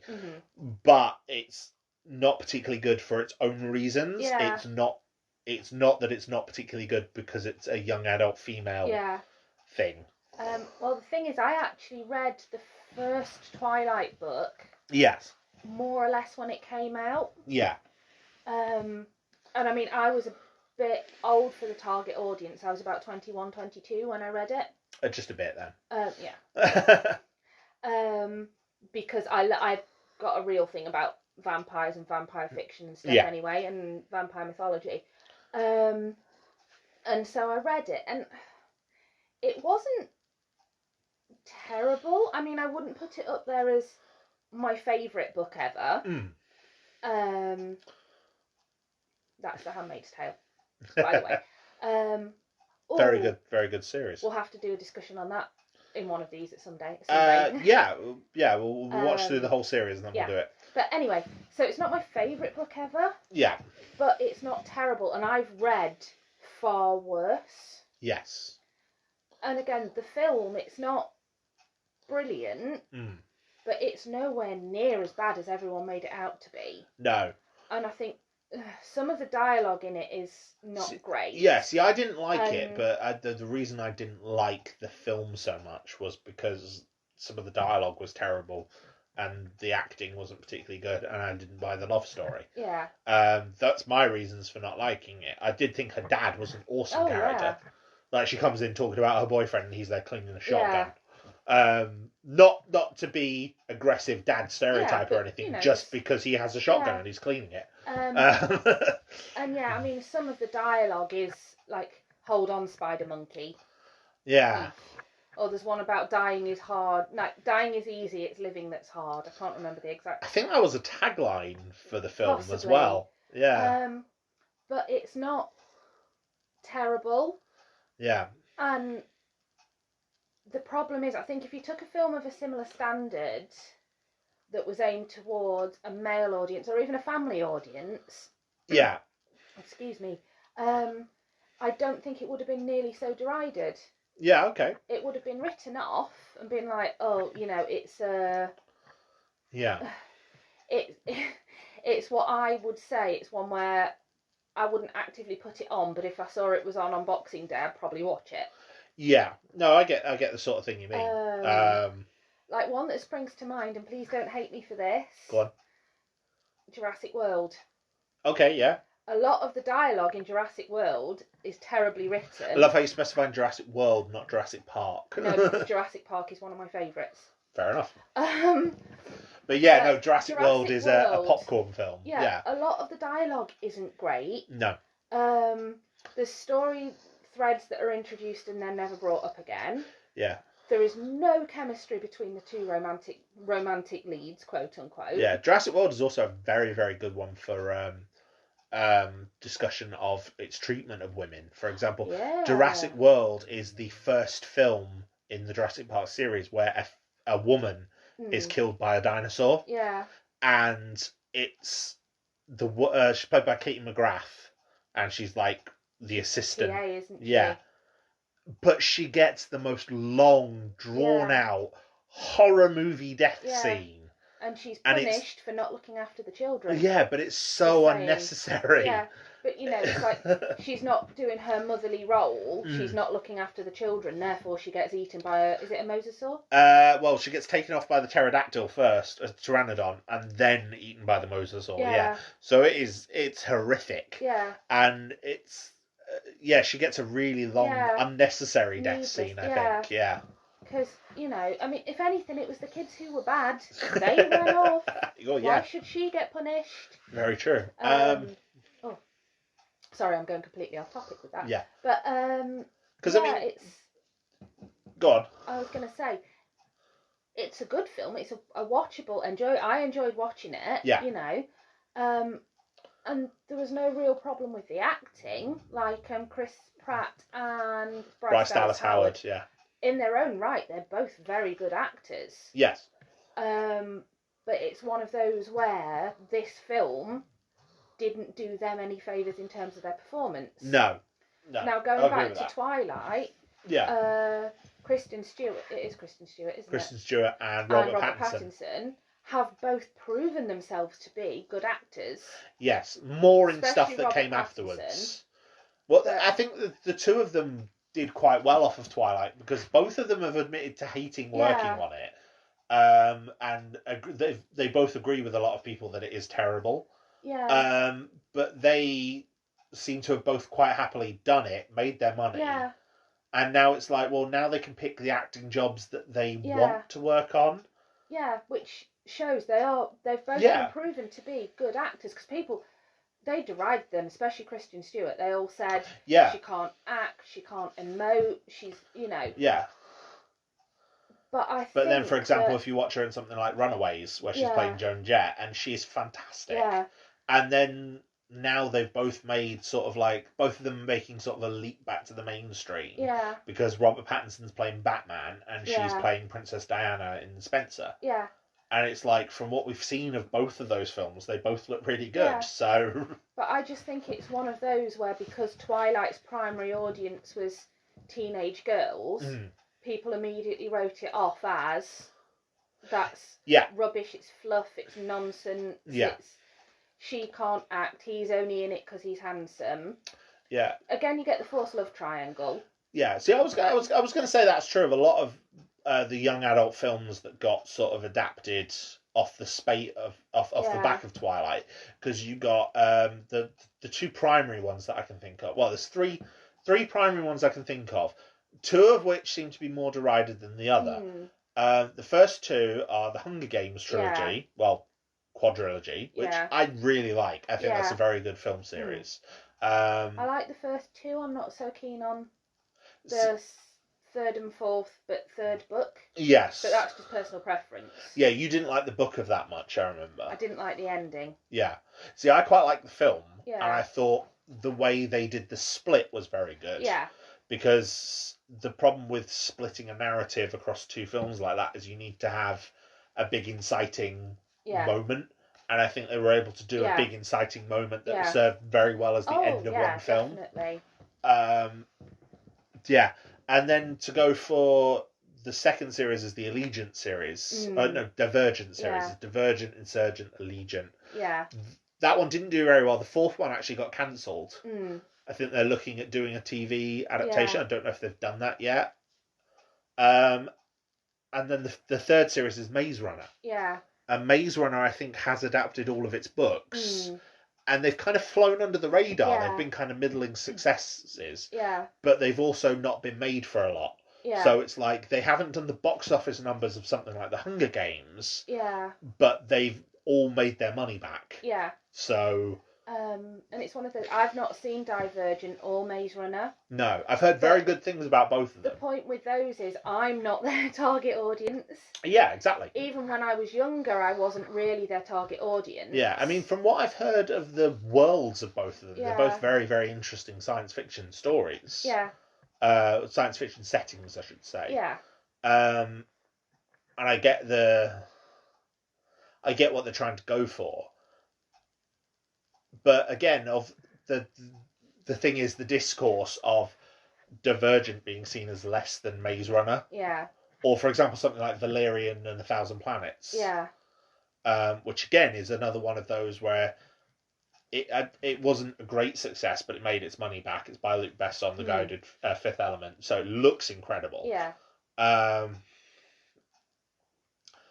And you know, it's a decent enough film. It's one of those. It's like you can if that's on, I'll watch it. Yeah. Not that TV really works the same way anymore as it used to. to. Showing my age a bit, aren't I? Yeah. But you know, if you were stuck for something to watch, you'd probably put it on. But I don't think it would be anyone's first choice. But again, that didn't seem to get derided anywhere near as much as, you know, the Hunger Games or Divergent have. Yeah. I'm trying to think of more recent examples, and I can't. I'm struggling. No, I can't. But I think the other thing is, in some ways, there's almost reverse gatekeeping as well. Oh. Because, well, our two oldest kids are, how old are they? 13 and 12, 13 and 12, yeah. So they're a similar age. Yeah. And they're assigned male and assigned female at birth. Mm-hmm. So our daughter, who's 12, if someone says to her, what films do you like? And she said Avengers. Yeah. They'd probably assume that her favourite was either Scarlet Witch or Black Widow. But, okay, fine. Yeah, I know, for example, she was very excited to see Captain Marvel because it was the first MCU film with a female hero. But if he said to our 13-year-old, what's your favourite film? And he said Twilight, people would laugh their socks off. Yeah. Because Twilight, it's a girl's film. Yeah. You know, and I mean, his favourite film was actually Godzilla. Yes. So. And it's like, yes, people claim that, you know, girl geeks or, you know, those who are assumed female. Yes. People think it's strange. There's a lot of non-binary people in geek culture. We should point that out. But, you know, it's like people's, girls don't like Star Wars. But there's a lot of girls who will proudly say, I like Star Wars, I like Star Trek. Which is weird because there's always been a big female audience on a lot of these things. I spoke in a previous episode about how like 20% of the audience for Masters of the Universe was young girls, which is why they made She-Ra. Yeah. And it's like, I know my daughter is a big fan of She-Ra. Yeah. The modern one. She loves it. Yeah. And it's like, great. I'm really excited for this. She's got that. And, you know, so yeah. And the other thing is, if a woman or a girl, because, you know, we watched Gone Girl, and she was talking about the cool girl. Yes. If a woman was to say to you, my favourite film is Die Hard, Yeah. the proverbial man and all his proverbial mates would be like, oh, she's so cool, dude. Yeah. Yeah. If a man was to say his favourite film was My Girl, Yeah. people would say, what's wrong with him? Yeah, always a bit of a softie, isn't he? Yeah, like, even if I was to say, well, not but all my friends know you. But how would most women respond to that, though? Because it's like what we were saying earlier about the power fantasy of the male superhero. Yeah. It's like that goes into the magazines, doesn't it? Yeah. You have the say you have Hugh Jackman on the cover of a whole load of magazines in a month. In the male magazines, he's going to be in things like muscle fitness with the full Wolverine body rip. If he's in GQ, he's going to be in a nice suit. Yeah. But if he's in like woman's health, he's going to be in a dad cardigan. Yeah, exactly. Yeah. And not that there's anything wrong with that, but he's not going to look the rough and ready Wolverine. He's going to be Hugh Jackman, the dad with the big smiling face. Yeah. Daddy Hugh Jackman. Yeah, exactly. And it's like, so how would a woman respond to a man saying, "Oh, my favourite film is like, my favourite film's My Girl, gets me every time." They'd still question it. Yeah. They would. They'd be a bit like, it's like, what's your favourite film? Legally Blonde, a film which I unironically love, by the way. But if were I 10 years younger and still going on dates? Yeah. And a guy said to me, my favourite film's Legally Blonde. Yeah, you would. I would say to my friends, his favourite film's Legally Blonde, and of course the common culture stereotype is he's gay and closeted. Yeah. Now, had he said he would watch Legally Blonde because I put it on, that would be an aww, Yeah. Because he's deemed himself to watch Legally Blonde. He's gone below himself to watch Legally Blonde. Oh, yeah. Because I love it. There's a definite kind of almost like a cultural sexism in it, isn't it? It's like things that women like and things that teenage girls like especially they're lesser, they're worse than anything else. And then but then at the same time, I think a lot of women would also be turned off if a guy said his favourite film was something like, I don't know, not even Die Hard, because Die Hard's more generally accepted as like a good film, but it's like The Expendables or Rambo, where it's like it is a bit more of a meathead gung ho thing, and I think a lot of women would kind of be a bit more put off by that as well. It would be off-putting, but it wouldn't be weird. Yeah, that's the difference. It'd be expected weird. The guy said his favourite film was Sleepless in Seattle. Yeah. It's weird because that's a women's film. Yeah. That's a girl's picture, Yeah. An chick flick. It's just, and I think in some ways we miss out on some quite good quality films because they're seen as lesser. Yeah. And some quite good quality books because they're seen as lesser. Yeah, well, I mean, I spoke about this in the last episode when I was talking about animation being seen as lesser. There's a lot of animation that is very, very good. Animation is not a genre, people. No, it's a medium of storytelling. Choice. Yeah, exactly. I think one of the reasons why anime does so well in Japan, especially, is because when they adapt the manga, if the manga has like a very distinctive style, so for example, I'm thinking things like Berserk, or Attack on Titan, or Dragon Ball, they have kind of more unique styles. Yeah. So when they adapt that to animation, they try and keep those same styles. Yeah. JoJo's Bizarre Adventure as well, that's a very stylistic one. And they try and keep that style when it moves into animation, so it looks more like a full motion version of the comic. And I think that works really well. Yeah. But again, you get people who just sort of look down on it. Yeah. And if a man does there's a particular, I won't say genre of young man, like single 20-something young man, the ones that are commonly called like neckbeards. Oh yeah. Or milady, Milady. And fedora wearers, yes. Yeah.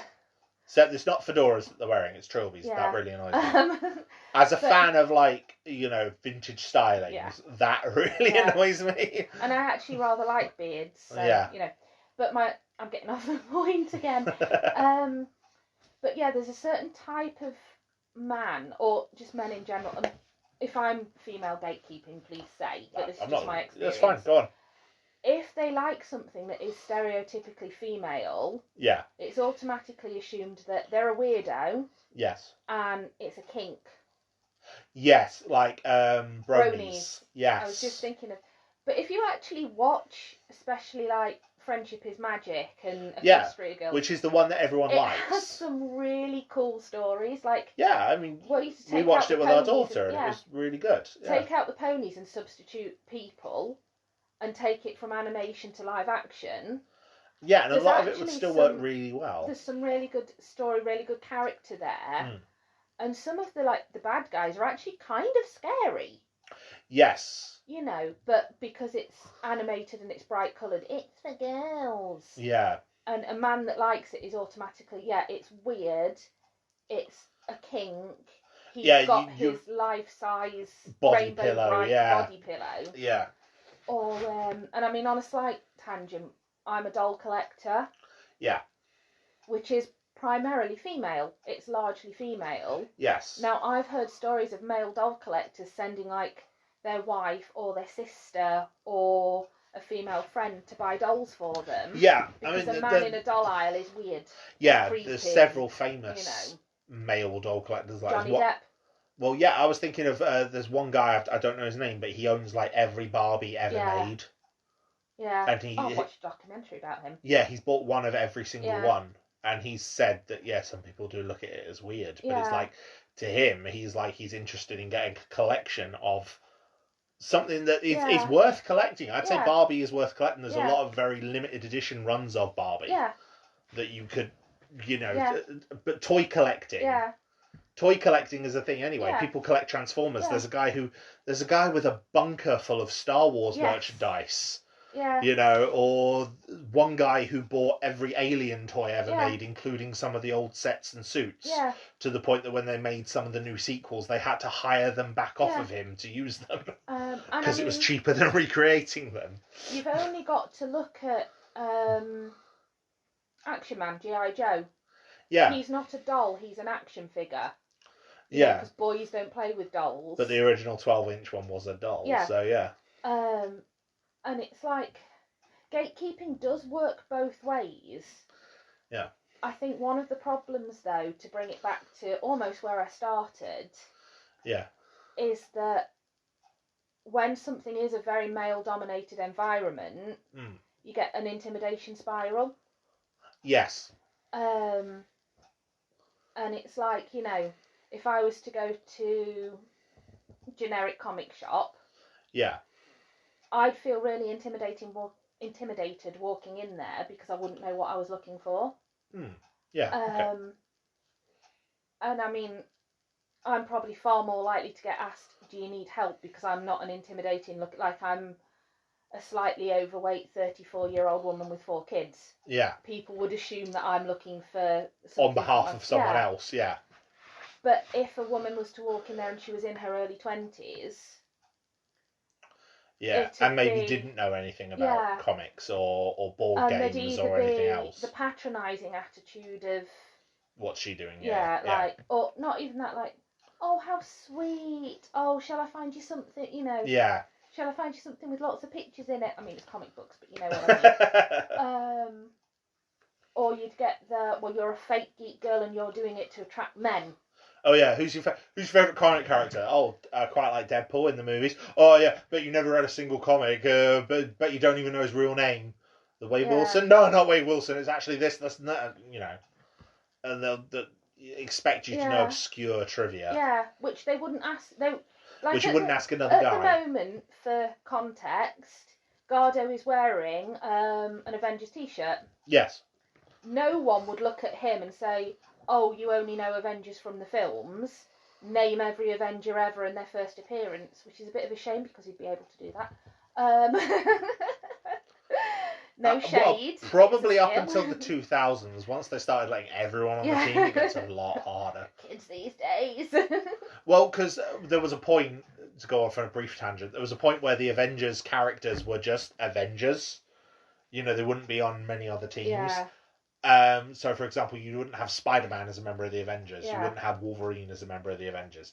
And then, after Avengers Disassembled in the early 2000s, Brian Michael Bendis went in with the approach of, well, no, it should be Marvel's best characters. Yeah. Which is how it originally started in the Deadpool 60s. An Avenger? Yes, he is now. Yeah. But that's how it originally started in the 60s. It was these characters like Giant Man, Captain America, Thor, Iron Man, who had their own stories. So, yeah, the new Avengers team that you got was Spider-Woman, who actually turned out to be a Skrull imposter, but that's a whole different thing. Captain America, Iron Man, Spider-Man, Wolverine, the Sentry, who no one else was using at the time, Luke Cage. Yeah. And I swear I'm missing one. Yeah. And again, it was the idea of, this should be Marvel's best characters. Just so happened these were the characters that Brian Michael Bendis liked to write. Yeah. But since then, the Avengers have been joined by Iron Fist, Daredevil, Storm, Cable, Rogue, Deadpool. Yeah. So it's like most characters have been part of the Avengers now. Yeah. Which is good. And that makes them a bit more like the Justice League in DC, where it's like, Batman has his own titles, but he's still a Justice League member. Same with Superman. Yeah. So, yeah. But that's a completely different tangent. No one... You know all of this. Yeah. You know all of this, but no one would ever challenge you to prove it, whereas they would to you. Yeah, if I wore that t-shirt, it would be name every Avenger. Yes. Fortunately, because you and I have been together for, oh my gosh, it must be coming up on 10 years now. Something like that, yeah. I probably do know all of this. Yeah. Because this is what we talk about. This is the kind of conversation we have most days. Yes. But that's only because I've learnt it from someone who doesn't gatekeep. Yeah, Tallulah quite often jokes she doesn't need to listen to the podcast, even though she does. Yes. Because she gets the live version at home. Yeah. So, yeah. But if I listen to the podcast, I get the intro and the outro, and also I can pause you.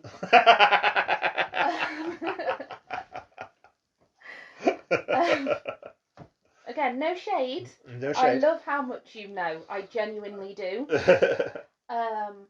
But sometimes I feel like I need a notebook to write it all down in. No, fair enough. But yeah, and it's like... I suppose what you were saying about that sort of idea of geek, that's kind of how something like Big Bang Theory presented geek culture to the mainstream, where it was like, Penny's not a geek and didn't know anything about what the guys knew about. And then even when they introduced more academic, nerdy women in Amy and Bernadette, they weren't geeks themselves. Yeah. They were nerds. They were specialised in different fields. And it's like if you look at Amy, someone to whom I have been compared, she's very obviously really, really clever. Like, that's her whole thing. Yeah, I mean, she's a neurosurgeon, isn't she? Yeah, or neuroscientist. Yeah. And it's like she has the traits of being awkward, and she gets compared originally as like... Oh, it's not autism. They say she's female Sheldon. Yeah. Which, number one, is so derisory it's untrue. To be a female someone else. Yeah, a female derivative of another character. But you get that with Carol Danvers. People say, oh no, she's the female Captain Marvel. And it's like, no, she's Captain Marvel. Yeah. But also, like, she doesn't have the specialised interest. Like, and her interests are laughed at almost more than the guy's interests are. Like, she likes harps and medieval poetry. And she tries to do the Victorian Christmas. Yeah, she has her own niche things that she likes and is passionate about in the same way that they do. No one even tries to be interested in those. Yeah. You know. I mean, I don't think Big Bang Theory is a great example of geek culture anyway. Not it's at all. It's a bit of a... started, but... I once saw it written down and described as geek face. Yes. I like that. Which, because it's kind of... Plus, it can't even get half of its references right. The one about... when is Wonder Woman blonde? Well, actually, there have been blonde Wonder Women. That's exactly. The point, and that Sheldon says that. Oh no, Sheldon's worst one is the X in the X-Men comes from the X in Charles Xavier's name. It's like, no, it doesn't. No. The very first issue of X-Men says it comes for their extra power as being mutants. Yeah. Because Stan Lee wrote it, and that's how simple Stan Lee Yes. writes. But yeah. Yeah, I think I've gone off with what I was going to say. Well, but... how do you think? Okay, so put yourself in the position of the woman in the comic shop. Mm-hmm. How would you like to be approached by the people there to combat the gatekeeping? Because I suppose that's an interesting question that I'd want to ask to kind of like finalise everything. Okay. Like, how would you like to see gatekeeping combated? Number one, ask, do you need any help? But don't assume that I do. Fair enough. Because, I might be able to walk straight up to the comic I want and grab it. Yeah. I mean, this is just assuming comics. Yeah. I mean, most shops nowadays are... Item. Yeah, most shops nowadays are game. comic merchandise, board games, Yeah. Dungeons and Dragons, anime, everything's in there, isn't there, in some of these places now. But so yeah, assume that... Offer help, but don't assume she needs help. Yeah. Ask, are you looking for anything in particular? Yeah. I'd say... Don't assume it's for someone else. Don't say, is it for your son, brother, husband, Yeah, especially assuming for a male figure. Yeah. Yeah. Have you read it? Ask, have you read any of the others in this line? Have you seen this line that branches off from this line? Yeah, because that does happen. Yeah, and also say, if they're not sure what they're looking for, say, well, what are you interested in? Yeah. Rather than just assume, it's like... So if you say you were to come in wearing, I don't know, something Harley Quinn based, well, you could assume that you already know who Harley Quinn is as the character, or it could be that you just have some Harley Quinn merch. Yeah. Because you like the character and you want to know more. So then, you say, I was saying to you, do you need any help? And you say, what's a good place to start to read Harley Quinn, for example? And then, a nerd like me would be able to go, well, this series here by Connor and Palmiotti, that's really good. Or you could go all the way back to this series with Terry Dodson, which you've read. You've read the Terry Dodson one. And it's like, that one's really good. But, don't assume she's only going to be interested in Harley Quinn because she's a girl. Yeah. And don't deride the fact where if she's seen... Say Suicide Squad. I wasn't going to say Suicide Squad because I don't like Harley in that. Birds of Prey? Had she seen Birds of Prey and she says, I've seen Birds of Prey, I like Harley Quinn in that, don't deride the fact that that's where she's seen it. Yeah. Because you'll get some nerd who will say, oh, Harley Quinn isn't even a member of the Birds of Prey. Or, if you've seen Suicide Squad, you haven't seen the real Harley Quinn. Yeah. And just, don't not knowing everything. For not knowing as much as you. You were a newcomer once. I think that's the important point, isn't it? Everyone's a newcomer once. And if you love this thing, encourage more people to like it. Don't turn them away. Well, yeah, I mean, the comic book sales are down across the industry. They have been for decades, because people aren't reading comics. So bring people in. Yeah. Let them read comics. Comics are fun. Don't let the thing you love die. Exactly. All right, thanks for that. You are welcome.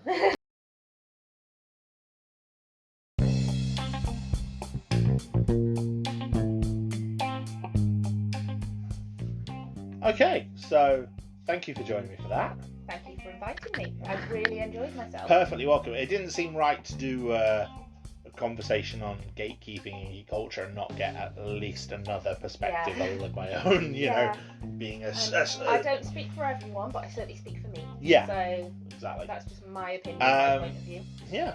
So maybe if there's a future episode, if you want to drop by because you like the topic, maybe we can discuss it. I would love to. Okay. I would absolutely love to. The next episode, which I'm doing in 2 weeks, is going to come out September 11th, I believe. Are we in the Septembers already? Nearly, yes. Right. So September 11th, the next episode is going to be coming out a few days after September 8th, which is the 55th anniversary of the Star Trek franchise. Yeah. Star Trek. Yeah, big excited face. So Star Trek is going to be the focus. I'm going to do a franchise deep dive on Star Trek for the next episode. Yeah. I'll be listening to that one because I won't be in it. Yes, it's going to be a very fun one. Probably be a bit of a long one as well, as this one turned into. So do you want to leave any social media links if anyone wants to contact you? All mine come up in a minute. Yeah. So I don't have a podcast yet, but I'm hoping to start one soon. And I'm pretty sure that Garhdo will advertise it for me. Quite possibly, yeah. He may even appear, you never know. Maybe. But I am on Instagram. I'm at Tallulah JL Jones. I don't have much geek content, but I have a lot of crafting content. So A lot of doll photos. Yes, a lot of doll photos. So if that's your sort of thing, feel free to drop me a follow. Mm-hmm. Thank you very much for having me. You're more than welcome. So yeah, until next time, guys, thank you for listening.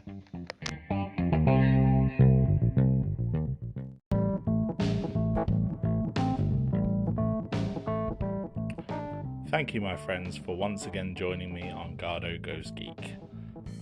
Your continued support for this podcast means the absolute world to me, and I am grateful for every single one of you who stays and listens to one of my episodes. It means the absolute world. Now, if you would like to engage more with me or the podcast, we have a Discord community, small but growing, and we now have commissions open on Ko-Fi. So if there's a topic you would like to see me cover, you can pay me to cover it. All funds will be used for legal purchase of the relevant items where I do not have them. Have a look on the link tree for more information. Until next time, look after yourselves.